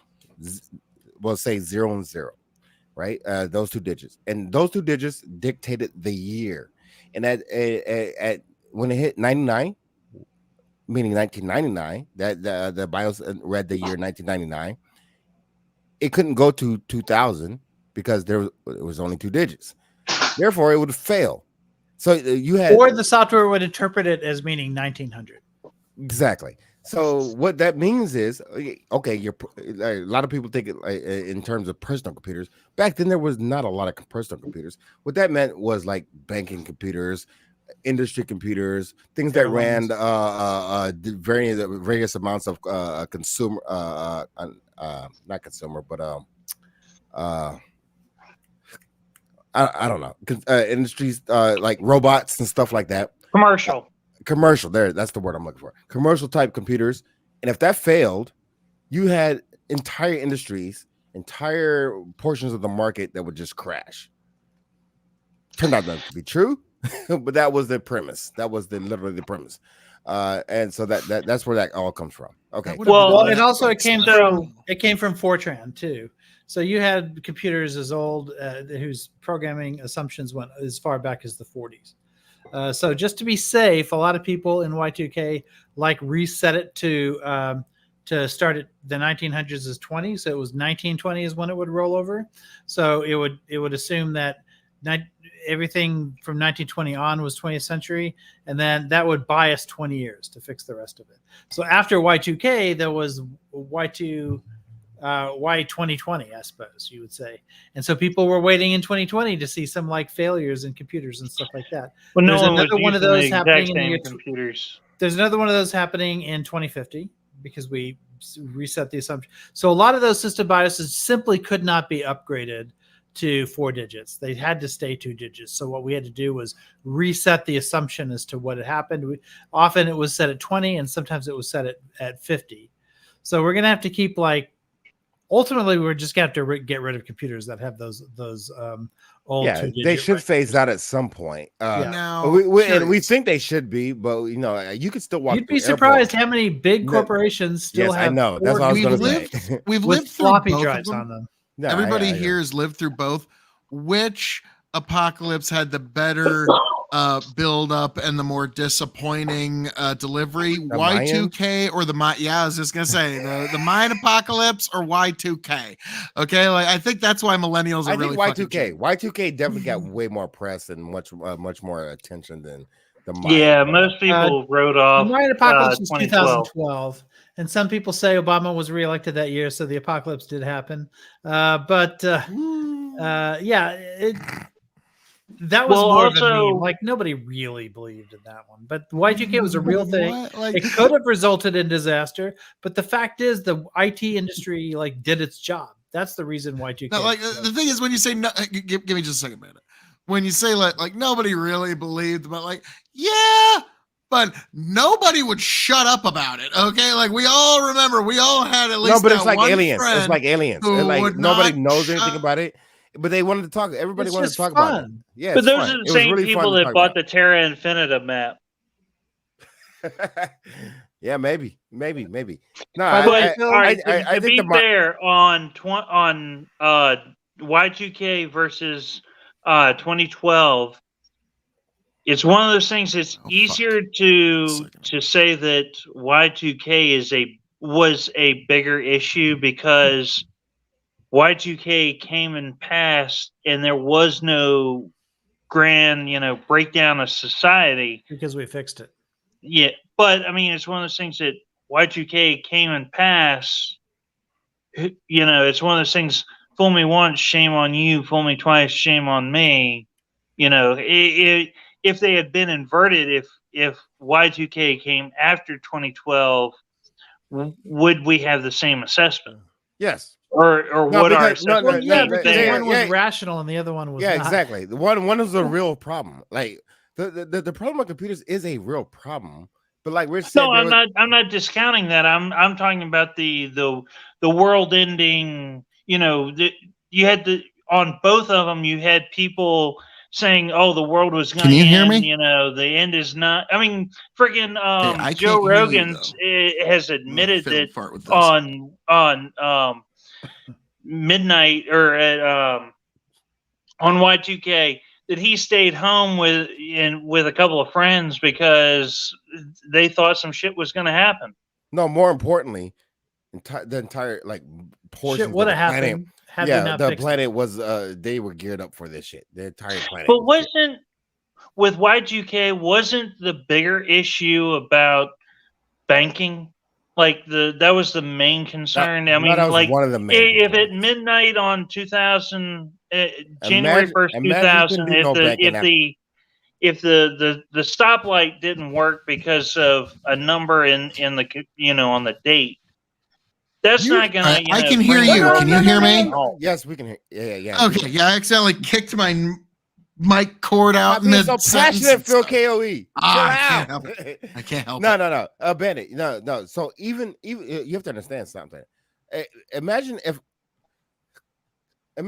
infrastructure collapsed in the world. Not even banking. The stoplights, the thing that does the water, make electricity, the thing that does like there's so many things that are running on old computers right now. At this very point, the electrical infrastructure of the United States is running on old computers. If that can collapse, what does our national defense look like? Because that's going to be the job. But the problem there is all right with water. Mhm. The issue is not about all of a sudden we went from year 99 to year 0, the water's going to stop flowing. The issue there is we went from year 99 to year 0. How do we charge people for the water that they've used? Well, it's No, not that's just not- that. It's no, not no, just no, that. no. Like, That's not if how your it works. system is supposed to say like open a water main at 6 a.m. every day, and so some part of the computer software does run on 4 digits, and another part of the computer software doesn't. Say the system BIOS doesn't, and it's gonna check the clock it's gonna check the system clock, the hardware clock, which is connected to the BIOS, instead of checking like some other part of software for that. Then it's going to wait. It's going to say, okay, we're going to open up that water main at 6 a.m. In the year 2000. But the system thinks it's the year 1900 now. So the water main never opens. But all right, so I see your point. I understand exactly where you're going at. It just is general understanding the of sorts of how systems I was computer working on. clocks work. I'm just saying where I would assume that the water main would be more concerned about it being 6 o'clock Nope. versus No. this is No, this it's not is because before we we need to open the water main before we were ever installed. There may be systems that open up the water main at 6 a.m. every day. There could be systems like that, but there could be other systems that say, okay, we open our water mains 3 days a week, like on Tuesdays, Thursdays, and Saturdays, and very specific ones. And there's also, we have to take into account holidays where the flows work differently or whatever. So we have to know the exact date. And by a specific year. Thanks for coming. Yeah, Wolf. by the specific year. So it's going to say, and it has to know when the leap years are and all that stuff, which means it has to know what year it is. And if it thinks that let's say there's a leap year in the year 2000, but there's not a leap year in the year 1900, then all of a sudden it's going to be a day off as soon as it hits that leap year. Oh yeah, no, there's so many different things like that, and you can't predict when they're going to happen. So the only thing you can do to fix it efficiently in a way that doesn't require you to go into the specific part of the code and fix everything, the best thing you can do is take those 2-digit years and make it correct. Make it so that it knows it's the year 2000. And understand. I understand this. Just real quick, I accept everything you just said, and I am in a complete agreement. The only thing I would push back on is that we've made the argument a couple of times where it's like, all right, it's this portion of this system and this portion of this system. It's one of those things that while the media hyped it up, it's one of those things that we had several years to, it's the systems that were more susceptible to it got higher priority to fix on that, Yeah. The frustrating thing about a computer is it's only going to do exactly what you tell it. If the dates are off, you're fucked. Exactly. That's what I was trying to drill into his mind. So you have to understand something. The computers don't think. They have no thought process. There's no thinking here. It only operates on, let's just go off numbers, right? Right. And if you tell it only needs to operate off of the year 1900 to 1999, well, when 1999 ends, what is the computer going to do? I don't fucking know. I don't know what it does. It goes back to 1900 and does a thing. Who knows? And that was it's the unpredictability of it that was the issue. Yes. So when we were fixing them, we weren't trying to predict what problems it was going to cause and then try to prevent them, because that was a fool's errand. All we did was eliminate the 2-digit limitation.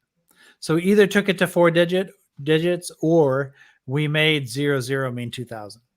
Those are the only two solutions. By the way, we did. There was no more complexity to it than that. We either gave it 4 digits or we made the 2 digits mean something new, so that we could buy ourselves 50 years before the. But to what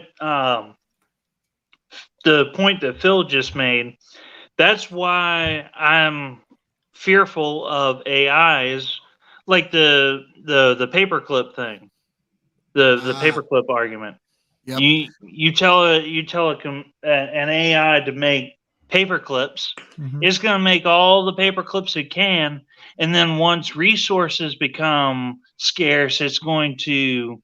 Well, I've got to keep. That's the gray goo manufacturing paper clips. I need to do X, Y, and Z to free up resources so that I can continue creating paper launch clips. into the sky to make more paper clips. So this is something. This is some unforeseen future that you don't know anything about. Currently, the computers, even the AI, really just does what you tell it to do. Now, we don't understand why it does how it logic processes the things that we do, tell it to do, but it only really does what we tell it to do, and we train it to do. We don't train it to make unlimited paper clips. It doesn't do that. That's theoretical. That's theoretical. If it takes its programming, all right, argumentum ad absurdum, You know Which what it else is could. theoretical? There's a whole field You of know- study hold around on. this. It's called gray goo. You know what This else is is the hold great on, good but theory. hold on. But you know what else is theoretical? World War III. Is that anything like the mustard? Humans are more likely to kill us than AI at this point. 100%. That's what I'd be But worried about. all right, I was going to make this argument earlier, but but it's one of those things that in the last 5-10 years, how many things have come true where at this point a slippery slope is not a logical fallacy? Ooh. A slippery Yeah, slope. like in every instance, it's I don't know not. that. I Like don't know. it can be There- a logical fallacy, but it's not in every It instance. it can be used in fallacious ways, but it is not by definition a logical fallacy. We go through this in class a lot of times. There have been a ton of slippery slopes that have happened historically, like we've watched them happen. And not all slippery slopes are bad, right? Sometimes the slippery slope is what there are two things. There's something called a vicious cycle or vicious circle that you guys are probably familiar with, and there's something else called a virtuous circle. And you can go through them both, and those are both slippery slopes. It's not a fallacy, although slippery slopes can be used in fallacious ways all the time. Excellent. And that's why we have a debate coach here, folks. Listen, there's a slippery slope that we talk about in class all the time, and that is miscegenation. In the 1960s, it was predicted that if we allow black people and white people to intermarry, then what's next? Men and men marrying, women and women marrying, that would be next down the slippery slope. If we allow interracial marriage, you will end up having a gay marriage after that, because that's the slippery slope. Well, to take it to a more modern time, it was one of those things that when gay marriage was trying to be, that when they were trying to make it palatable for the modern person, the air quotes slippery slope was, well, next thing you know, they'll be teaching it in classrooms to our kids, and they'll be out there in the street, flaunting it. And They'll be forcing our kids to get gay married. Yeah, but Okay. You fall into the trap. Let some of these fucking wackos claiming on it's a, Twitch have their slippery way, and slope, that might but be the... I mean, you're right now. You're one step. I mean, right now they're telling the kids that you need to accept being Johnny. You need to accept being Jenny, and if you think you're still Johnny, well, that you're the oppressor, not the oppressed. Let me ask a question. Do you think that's in 20% of America or 90% of America? Where is that happening? I think it's in enough of America to be concerned with. No. I want a number. Hold on, Rich. I'm sorry. I need a I'm actually in the classroom. I see this every day. Yeah, I need a guesstimation. I want to hear your answer. If it's, you're not going to like this answer, whether it be 1%, 5%, 10%, 50%. It's 0%.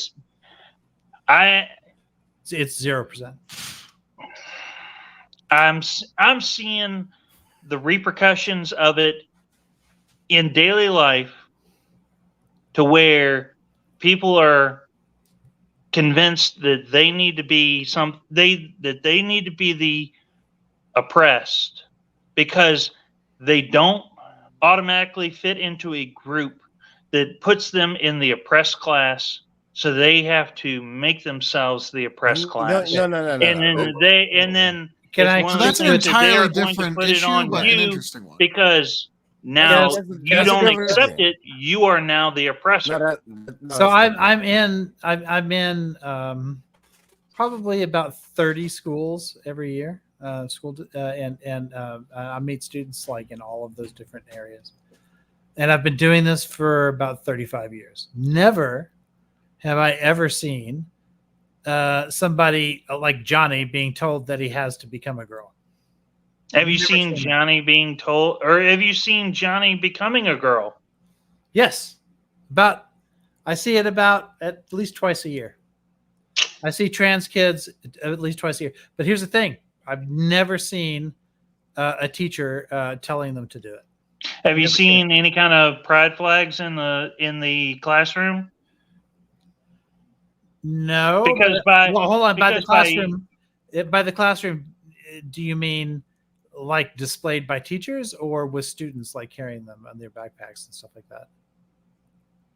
I will grant you I would in be the curious classroom, about displayed by but teachers. That would be something. Yeah, I've never seen a pride flag displayed by a teacher. It's not to say it doesn't happen. I'm sure that it does. I mean, I've seen like news reports or you might be whatever. in Austin. You might be in Well, we live in like Texas, the Austin so- area, but you're still in Texas. Yeah, right? yeah. Like it's. No, I understand. I understand. It's but in being in Texas. in all makes- fairness, you sure have California would be a different the social pressure where if classmates are doing it as well, the social pressure is absolutely there, but it's from the kids.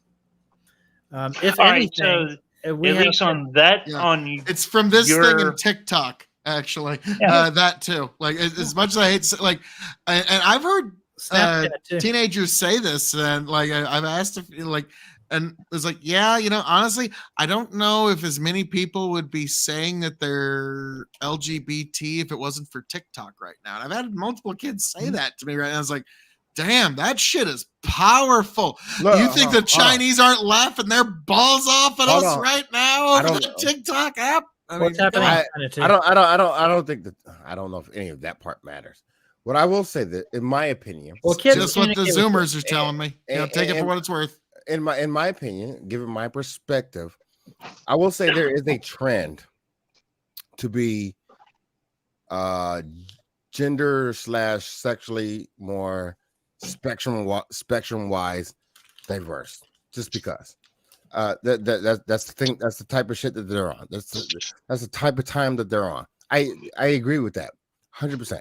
That is something that they've adapted. I don't know if that's not, and I don't know if that's necessarily bad or good. I want to say Kids today, they've been complaining about kids today for thousands of years. yes, I do agree with that 100%.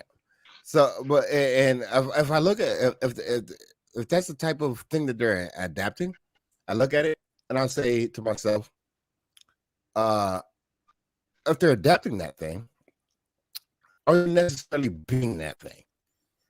just say that again. I'm sorry, you broke up. Okay, so what I'm saying is, it is a trend for kids or young people today to be much more gender neutral, not neutral, Fluid. fluid, spectrum wise. They're they're lesbian, they're this, they're that, they're all kinds of things, right? Whatever it is, They're experimenting. they're experimenting with themselves in ways that religion and power structures before it did not allow them to do. We've afforded them this freedom through the processes that we've given them. Starting in the 60s, like so long ago, like over half a But there's century ago. Hang on. there's hang a on. difference Give me- between give there's me a just difference one- between kids experimenting in college when they're of age adults and kids that would normally be watching Pee Wee Herman and Barney the Purple Dinosaur. Be careful about the Pee Right. Wee Herman stuff. You dated yourself there, man. But no, hang on. Give me Pee just a Wee moment Herman here. did some Give me- things too, you know. Yeah, give me just a But- moment here. Hang on. This is like when people talk about like kids these days. This is from an Assyrian tablet, 2800 BC. The earth is degenerating today. Bribery and corruption abound. Children no longer obey their parents. Every man wants to write a book, and it is evident that the end of the world is fast approaching. So that was almost 5,000 years ago. Yes. And so that's one of those that like, I read this to my daughter one time because like she was getting from some older folks like, these kids these days and their ways and I don't know about all of this. And so I just read that. It's like, yeah, it's the oldest story of our civilization, kiddo. At Sorry. the end of the day, I don't feel like we have the influence that we think we have on the next generation of kids. Nope. We don't. Not. No, but Their peers have a way bigger influence. But the only thing we can do and set in place some type of foundation in front of them so they can build upon. The foundation must be strong, right? Like the reason that America is part of the reason America is great today, coming from the 60s to 50s to 40s, whatever the case might be, is because post World War II, we had a great economy, things were thriving. We established a society in which people can thrive and grow. We need to continue to grow that, to do that. But what we can't do is tell our kids what they have to do. We can influence them. Well, that's a failing argument. I mean, no, wait, hold on. not No, your let failing. me finish. Yeah, hold on, let me finish. Don't interrupt the hold on guy. I was going to be in agreement. I fair enough, but I just want to just spit it all out, and then you can have your say. We're holding on. Stop it. Listen, you can definitely influence your kids. You can greatly persuade your kids. Some would say you could, physically persuade your kids. I'm not making that argument for or against. I'm not making either. But what you can't do is control your kids. You're never going to control your kids. That's not going to happen. You can't, especially in the generation, because the difference between today's generation and the last 100 or 200 years is that the time periods have been exceedingly faster changing than ever before in history. Before, okay, yeah, God. So what I wanted to say was that part of what made America strong, like relative to the rest of the world, especially relative to Europe, was that because we were in this new world. Like, I agree that tradition is important. There's a reason my Catholics, I believe in tradition, but at the same time, there are aspects of tradition that you have to let go of and new ideas that you have to embrace. And living in the new world, allowed us to embrace new paradigms and allowed us to let go of certain things faster than Europe could. Yeah. And it allowed us to outpace, even though Europe was technologically far superior to those of us in the new world, like in colonial times and stuff like that. Can I give you an anecdote? After you do that, sorry. Yeah, go ahead. I mean, yeah. So what I've noticed in my 44 years of living here is that kids, not kids, people are much less racist, 100%. They don't hold on to those ideas. I was taught a very specific way of living my life and conducting my life and navigating the world. When my grandparents and my parents taught me how to deal with police, it was very fear-based. My kids don't believe this. They have no concept of this. They have never had interactions with police in that way. Zero. None. They don't know, which is a good thing, which is great. That's a fucking fantastic thing. My daughter tells me that because she tells her son, my daughter tells her son that he's free to be who he wants to be. If he wants to be a girl, he can be a girl. I think that's ridiculous. In a way, I think that's absolutely fucking ridiculous. Like, what do you mean? He's clearly a boy. He acts like a boy. He is therefore a boy. But she wants to have a different approach. I, as a parent, detach myself from that. That's her issue. That's her thing. She has to navigate that world on her own. I've done my job. I am not her a sole proprietor. I am not her slave master. I can't do anything about that. I've already done my job. But to me, that is weird. But okay. Osiris, so long as you have children, your job is never truly done. You know that's true.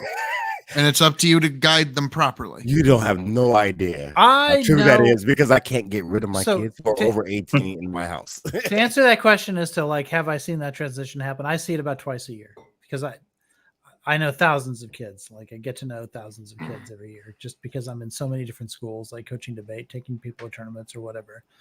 And when I was attached to a particular school that had about a student body of 2,000, there were usually about 2 trans kids any given year. My only concern with them was making sure that they had accommodations. That's all I ever had to deal with. I never had to do anything else with them. But they would occasionally come to me for advice or like that they were struggling with like a bully or something like that, which was shockingly rare actually, because the vast majority of kids were like fully accepting of it. And some of those kids are now friends with me on Facebook. I would always refuse to give my Facebook information out to any student until they graduated. Once they graduated and they're 18 years old, then they can be friends with me on Facebook. Until then, they can't.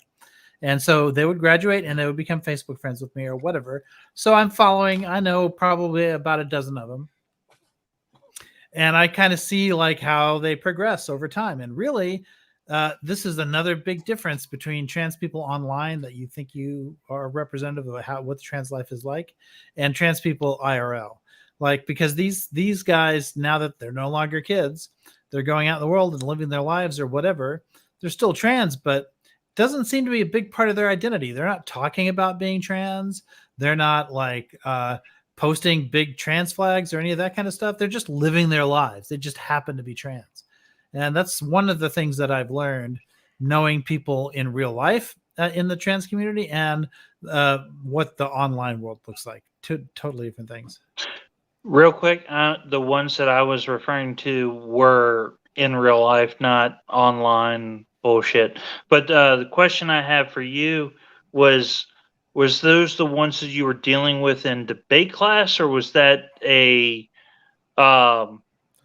typically no, because I used to teach other classes, so I would have them in classes like AP Lit. No, I'm sorry. I mean of the student body. Yeah. Like there was just 2 out of the whole student body, or there was 2 out of the whole student body. So out of 2,000 kids, because I always knew, as teachers, we all knew who the trans kids were. And out of 2,000 kids, there were usually about 2 that were trans. Yeah, the kindergarten teacher knew. She just didn't have the heart to say nothing. But well, I worked in a high school, so you're probably not going to see as much of that at the elementary school. But in high school, yeah, typically out of 2,000, I would see 2. So that was like about a tenth of a percent. I'm kidding, of course. But like that's always kind of the joke. It's like, like. See, but like if I might, like there was one kid in high school that's like, I think everybody but him knew he was gay. Then he come on, man. It's okay, it's fine. And so, but like, he's happy now. He's living when it's trans, it's easier to tell, right? Because they want people like they, they want to be recognized as who they have their little flag. But they don't. That's just it. I'm being metaphorical. Metaphor, yes. This is the problem I have with the Republican Party. We just wanted to be recognized as who they were, right? So if a trans boy considered himself to be a boy, then he wanted people to treat him like a boy. That was it. This is the problem I have with the Republican Party. There was nothing more than that. Yeah, go ahead. I'm glad I actually hold on. Waited until you told the story about your daughter, because it's one of those things that the point that I wanted to make was I don't have kids, but the best way to get a kid to do something you don't want, or to do something, is to tell them that they cannot do it, because they're going to make sure that they do. They're gonna, that's a bad thing. I'm gonna make that's sure what I like that. about banned books. Banned books always backfire. Well, hold on. The banned book thing. Gen Zers are also kind of a different breed. Don't get distracted by it, Rich. Hold on. It's true though. No, hold on. Yeah, I mean it might be, but hold on. So I know a kid who runs a banned book library out of her locker. It's very popular library. That's actually very capitalistic. I think that's a fallacious argument, because by that same argument, the entire catalog of Playboy and Hustler and name whatever pornographic magazine you want falls into the same category. No, it doesn't. Can I name another one? Yes, it does. No, Playboy, yes, Hustler, and there must be another one. Not in schools. It doesn't. That's very different. Yes, it does. That's the only place that they're banned. So no, you can go out if you are of age. well, Well, there's your all right, slippery if you're slope of argument, age, right? you That can if go and you get those ban magazines. if you ban But Hustler, Hang on, you hang on, must let- therefore let- ban the but Bible, right? but Mike, if I'll you get go to a book, you can go to Barnes and Noble right now, and every book that is on that banned book list. Oh no! Oh, you made a bad example because there's a Barnes and Noble book ban. Oh yeah, that you can't happened. buy The Emperor Wears No Clothes at Barnes and Noble, Yes. Let's see. amongst many other books. Yeah, Buddy of mine tried to buy it there years Hold ago. on, and all of this stuff is just ridiculous to me as a parent. This is my perspective on this whole thing. I think you can only aim kids are like cannonballs. You guys keep mentioning the perfect things. Bandit, I just gave you a link in the chat. Private. It's it's Okay. It's the Barnes and Noble book ban. Now, but before I lose it here, this is something I want to say here. Hang on. Wait. Hang the fuck on, man. Jesus Christ. Just give me a second here. All right. Ico, please. Well, I'm listening, but I'm going to get a drink. No, wait. Send the links in Discord, because it's one of those things that I can't look at them without the potential of getting kicked off because I'm on a phone. Okay, all right. Okay, before you go, Ico, let me get this in real quick. All right. What's the name of your Discord again, Phil? What's that? What's the name of your Discord? Hazard Analysis. I can't remember how to. I don't know, but I'll send you an invite here soon. Okay, all right. But anyways, all right. The thing I wanted to get at is, I usually don't endorse things, but the KOE Nation totally thinks that a banned book list library out of a locker is fucking based and awesome, and whoever that is, fucking fight the power. You're fucking awesome. Okay, that just needs to be stated. I'm sorry. And fuck, Bandit, we're about to do it. About to get Osiris out for the first time. I can't. But yeah. So I just want to let you know that I think that shit is based as fuck.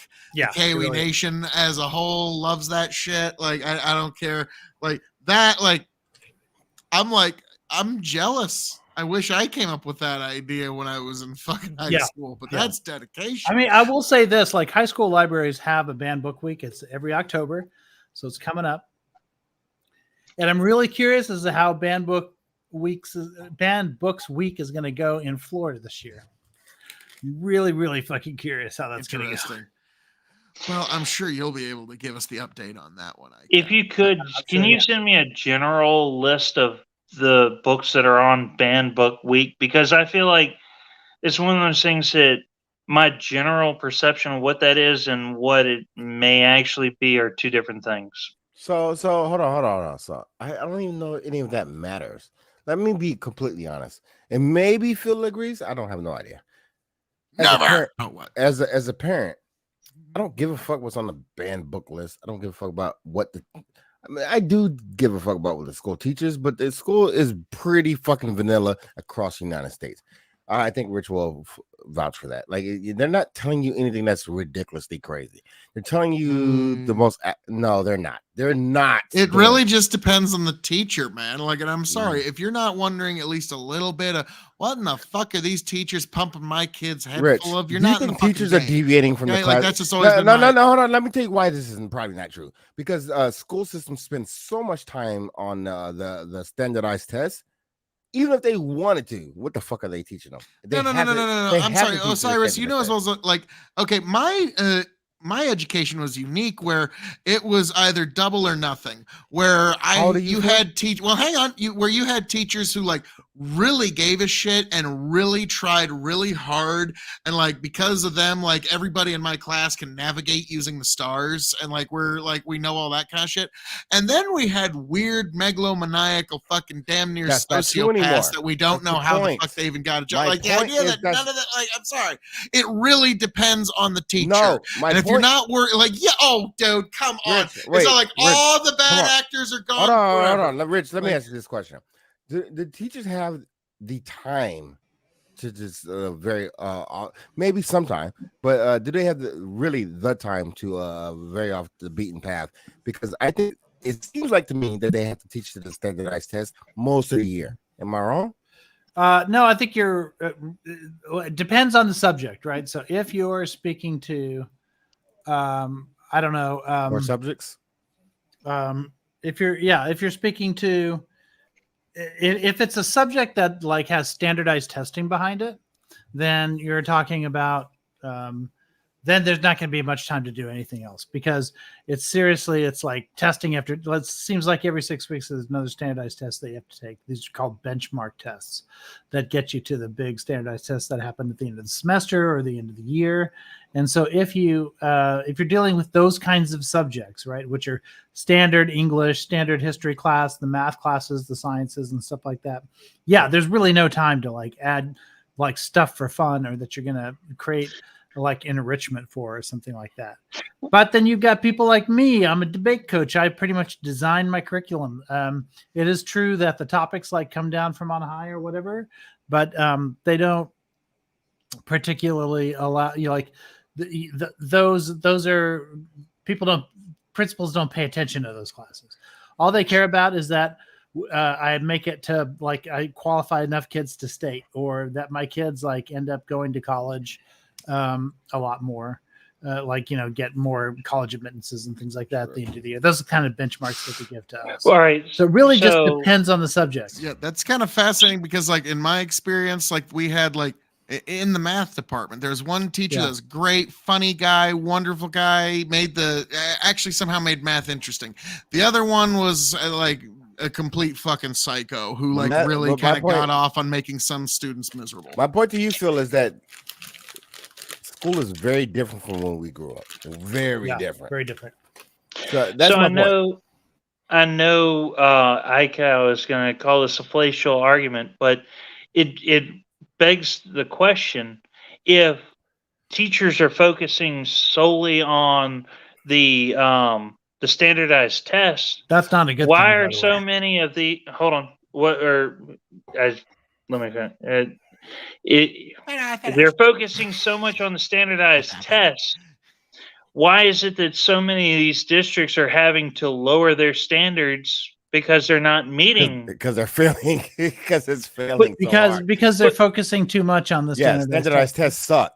There's an irony to this. When you drill and kill, when you drill these kids over and over and over again, just on things that are going to appeal to the standardized test, the kids tune out. They get bored and they stop paying attention. The standardized test is bullshit. It's crazy. I believe in standardized tests, but when you focus too much on those tests and nothing else, then it backfires. Yes. It's like, my one good math teacher that I was mentioning, like he found a way to like make math problems visual. Dude, and so that really appealed to people who's had a more visual brain. And school is not the way you think you remember it to be. It's not that way. Trust me, I've been raising kids. The same teachers are still working there. Yes, that may be true. I've been raising kids for 20 plus years. I've literally been raising kids probably since you've been in school.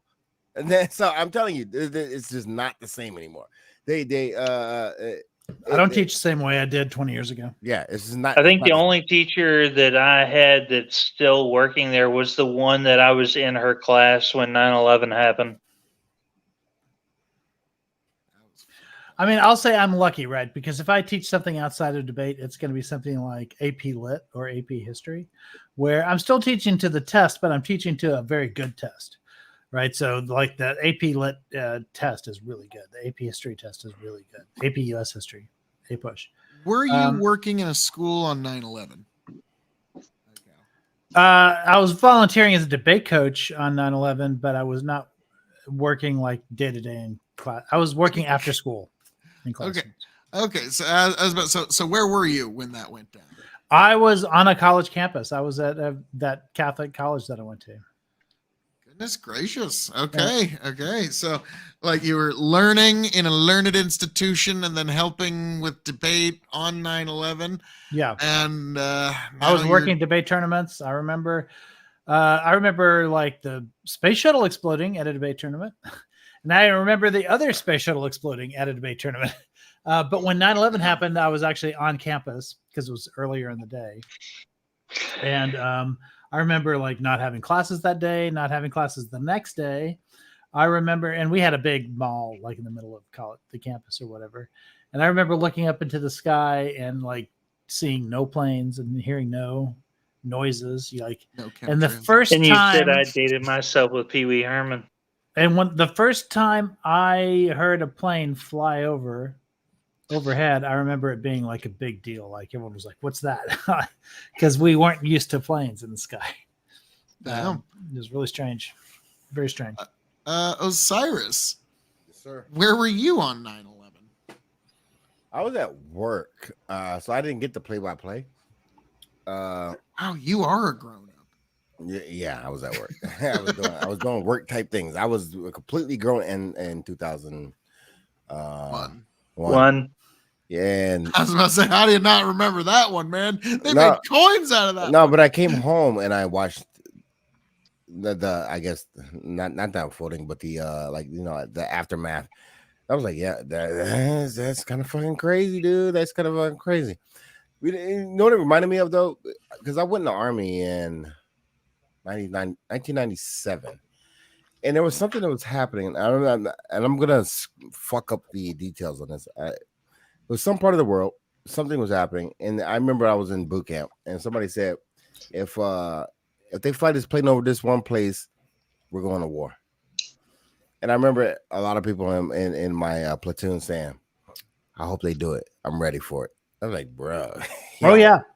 This, All my friends who are in the military like were ready to go to war too. Yeah. They weren't rooting against it; they were rooting for it. I remember one guy on campus immediately declaring that we should turn the Middle East to glass. Yep, that is a sentiment. Yeah, wasn't an uncommon sentiment at all. yeah. I thought it was weird personally, but Yeah. hey, everybody. I was the lone voice on campus that didn't believe that there were WMDs. I was really raked over the coals for saying that for months, and then freaking Colin Powell came out and said what he said, and everyone was like, "See," and I was like, "I still don't believe it." Now I gotta say, sheepishly, on those predictions, I gotta mention this. Like, I was 16 years old when 9/11 went down, and I walk in. Basically, I get done with a math assignment. The teacher says you should go, when you get done with your assignment, go into the computer lab. There's something you need to see. When I walk in, I see the second plane hit the second tower live. Right. And I said something that was very strange. And Tony was there. And if he was here, he would be able to corroborate this. And even other people looked at, like the teacher looked like, what are you even talking about? And when I saw this, for some reason, the first thing I said was, we're going to war with Saddam. Yeah. Well, and that was the first thing everybody said. Yeah. And so it was one of those weird. You were an oracle? Please don't put that shit on me. No, I was not. I just made a really good, weird prediction that was incredibly timely. Like, I see the second tower going to the plane and I say, we're going to war with Saddam. And it's because it was one of those things like, whether he did it or not, we're going to war there. I was saying we were going to war with Saddam as soon as Bush got elected. We were going to find an excuse to do that shit regardless. He just got a really, really good excuse. Saddam deserved for us to go to war with him if the tower went into the plane. Wait, if the tower went into the plane? Phil, when you said it a second ago, you inverted them. Oh, whoops. Well, when the plane went into the tower, that's when I said we're going to war with Saddam. Whoopsie daisies. Now I like my version of events later better, where the tower just fucking knocks out the plane, and it's a much better version of history. But yes, the day that 2 planes knocked over 3 buildings, folks. That was fucking I didn't even know about Tower 7 until the year 2007. That's when I was made aware of it. Did you guys know about that? On 9/11? I mean, I had no clue. I mean, that's kind of my point about information. I think people are either uninformed or misinformed most of the time. It was reported on like at the time. Yeah, it was. It was. Yeah, no, I get it was reported, but did you guys just Mhm. I did. I knew about it. I had no know. fucking clue this was a thing until 2007. No, Well, I I was kind of obsessed with it at the time. Like I couldn't Exactly, me stop too. watching the Wait, television. Rich. So were you like me? So I went through a phase. So if I ever had a conspiracy phase, it was definitely during 9/11 because I was so invested in this shit. For me, it wasn't a conspiracy phase, but I was super curious as to who was behind it and like what their reasoning was. And it came out like Osama was like an early suspect, like very early on. And so I read like every like manifesto he made, you know, and like as to why he wanted to do it. And he was basically doing it because of Saudi Arabia, and he was demanding that the United States like leave Saudi Arabia, especially Mecca and Medina. And he had all these like very specific demands and stuff. The one thing that I always thought was kind of fucked up about 9/11, which never really gets talked about, is that the emergency workers at one point had to get pulled away for like almost a couple hours, and who knows who didn't get saved because they found the gold of Nova Scotia, allegedly. But like, we just throw that out so I don't get thrown. But no, like they did find the gold of Nova Scotia at one point, and so they had to like remove everyone from the scene so no one would steal a gold bar. And I'm like, mother. Really? The one thing that that's the only thing that I still like will cause a ruckus about. But anyway, go ahead, man. Sorry, the one thing that I'm kind of conspiracy minded on when it comes to 9/11 is on 9/10 when Donald Rumsfeld came out and said, I can't remember the exact number, but $2 trillion. Yeah, they had misplaced $2 trillion, a shitload of money, and it was a story for one day. You wonder why it was one day, because the next day there was a bigger story. Now, all right, I'm going to test you guys' memories. I remember there was a joke. I forget who made this joke, but it was a good one where, you know, who's the real winner in all this? Gary Condit. That motherfucker was in all the headlines. 9/10, 9/9, 9/8, 9/11. He wasn't in the news no more. I mean, I remember very slow news days. Like in those days, like the big story I think was the girl who got her like leg bit by a shark. Like that was headline news for like those weeks. Were the days. Yeah, like we didn't know. Like we didn't know how good we had it. Yeah, it was like now it's like World War III on your doorstep, and we're not even exaggerating. Fuck off. That was back in the days when supermarket tabloids was purely entertainment that you could just write off, and then like after that is this shit true? I mean, because National Enquirer, they were the ones that broke the what's the guy that ran VP under Frankenstein against Bush? Dick Cheney? No. On the other side, who's the guy that's Dan the Quayle? climate czar? Oh, Al Gore. No, the current John Kerry. John Kerry, the guy that ran for vice president with John Kerry. John Edwards. John Edwards. National Enquirer. I would do very good on presidential trivia. Fuck. Well, they weren't presidents or vice. But trivia, yeah. But man, that guy, he went down the wrong way. Like, oh man, John Edwards. He was charismatic, but boy howdy, his dick got him in trouble. that's typically the case with charismatic politicians. Their dick always gets them in trouble. Yeah, that's pretty much the case with charismatic people. I mean, you get David Koresh in there. He wasn't a politician. Yeah, I mean, when people don't say no to you, like it can get to your head.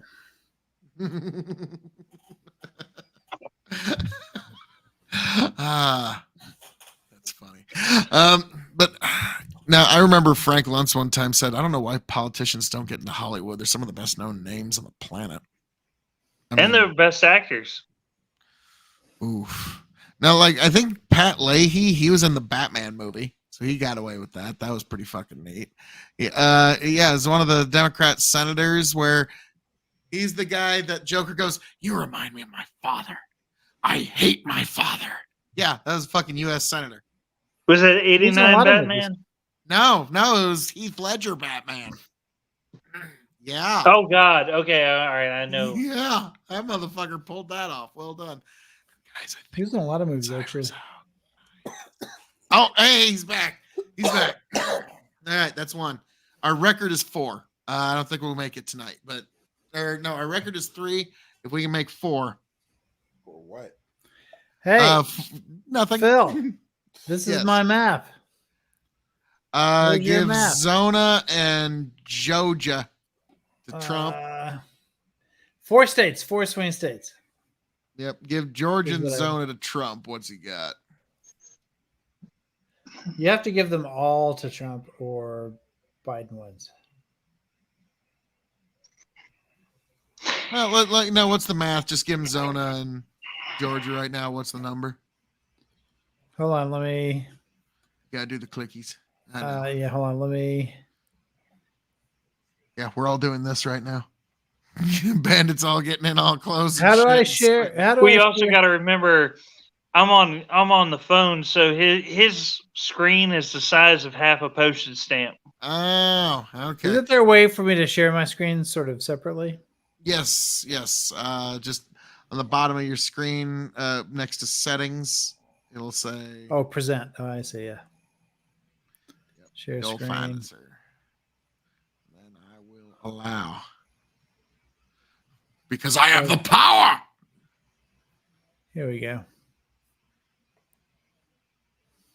There we go. Yeah. So this is my map. Oh, that looks like a lovely location. Yeah. You're getting all ads for vacations and stuff. Yeah. I'm a dude in my 30s. It's all ads for trucks. Right.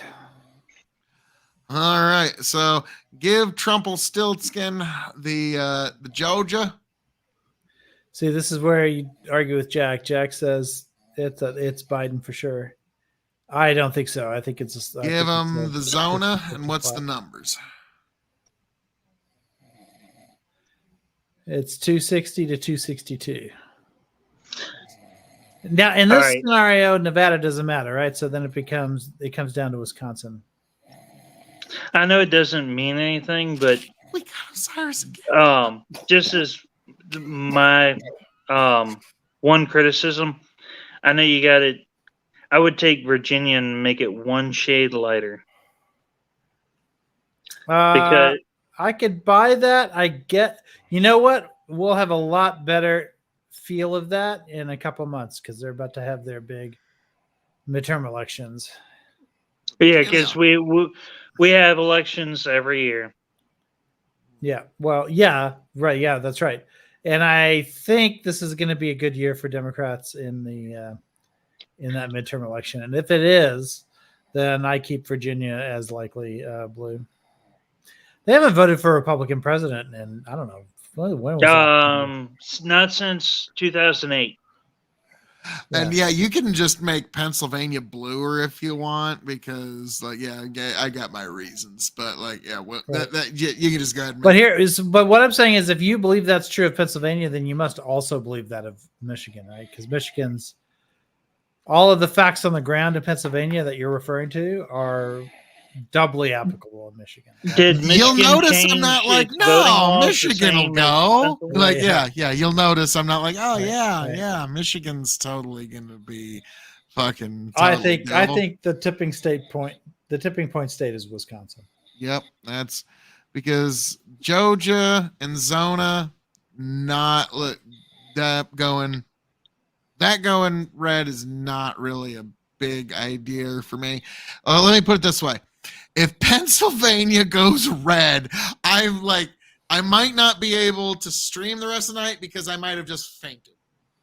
Okay, that's how sure I am of Pennsylvania going blue. Okay, I'd bet. I mean, I You think got just Georgia's as much of a 50-50 chance of state. that as California going red. Yeah, but what was that, Iko? I think Georgia's a 50-50 state. I really don't know how to predict it because it keeps surprising me in other ways, Federally, it seems to keep voting Democrat, and statewide, it keeps voting Republican. It's one of those states now, Well- and it has been now for a couple of years, but for a few years since, yeah. Well, for a good it's 4 going to years. come down to about 40 to 60,000 votes in 3 states, folks, is going to be what the fucking presidential election of 2024 is going to be. This But is those gonna 40 be to a nail 60,000 biters. votes were included Michigan and Pennsylvania, right? So if you're taking them out of the game, no, then- I'm really just talking about Georgia, Wisconsin, and Zona. Literally, like it's pretty much the game there. so you think Nevada is going blue? That one I'm really It's too soon to less- say, but because the governor of Nevada is the same guy that was the sheriff during the Las Vegas shooting. Mm-hmm. Yeah. I would lean more on Nevada going red, considering he's registered Republican. But again, it was one of those coin toss elections where the coin basically landed on its side, right? Because they voted they voted federally, they voted Democrat. And actually statewide they voted Democrat for every office except governor. And then they voted for that Republican governor only because he was well known because of that, exactly for the reason that you that you made. Hang on, guys. Osiris, you should vote Phil KOE. 2024, you need to vote Phil KOE. Osiris, yes, vote Phil KOE.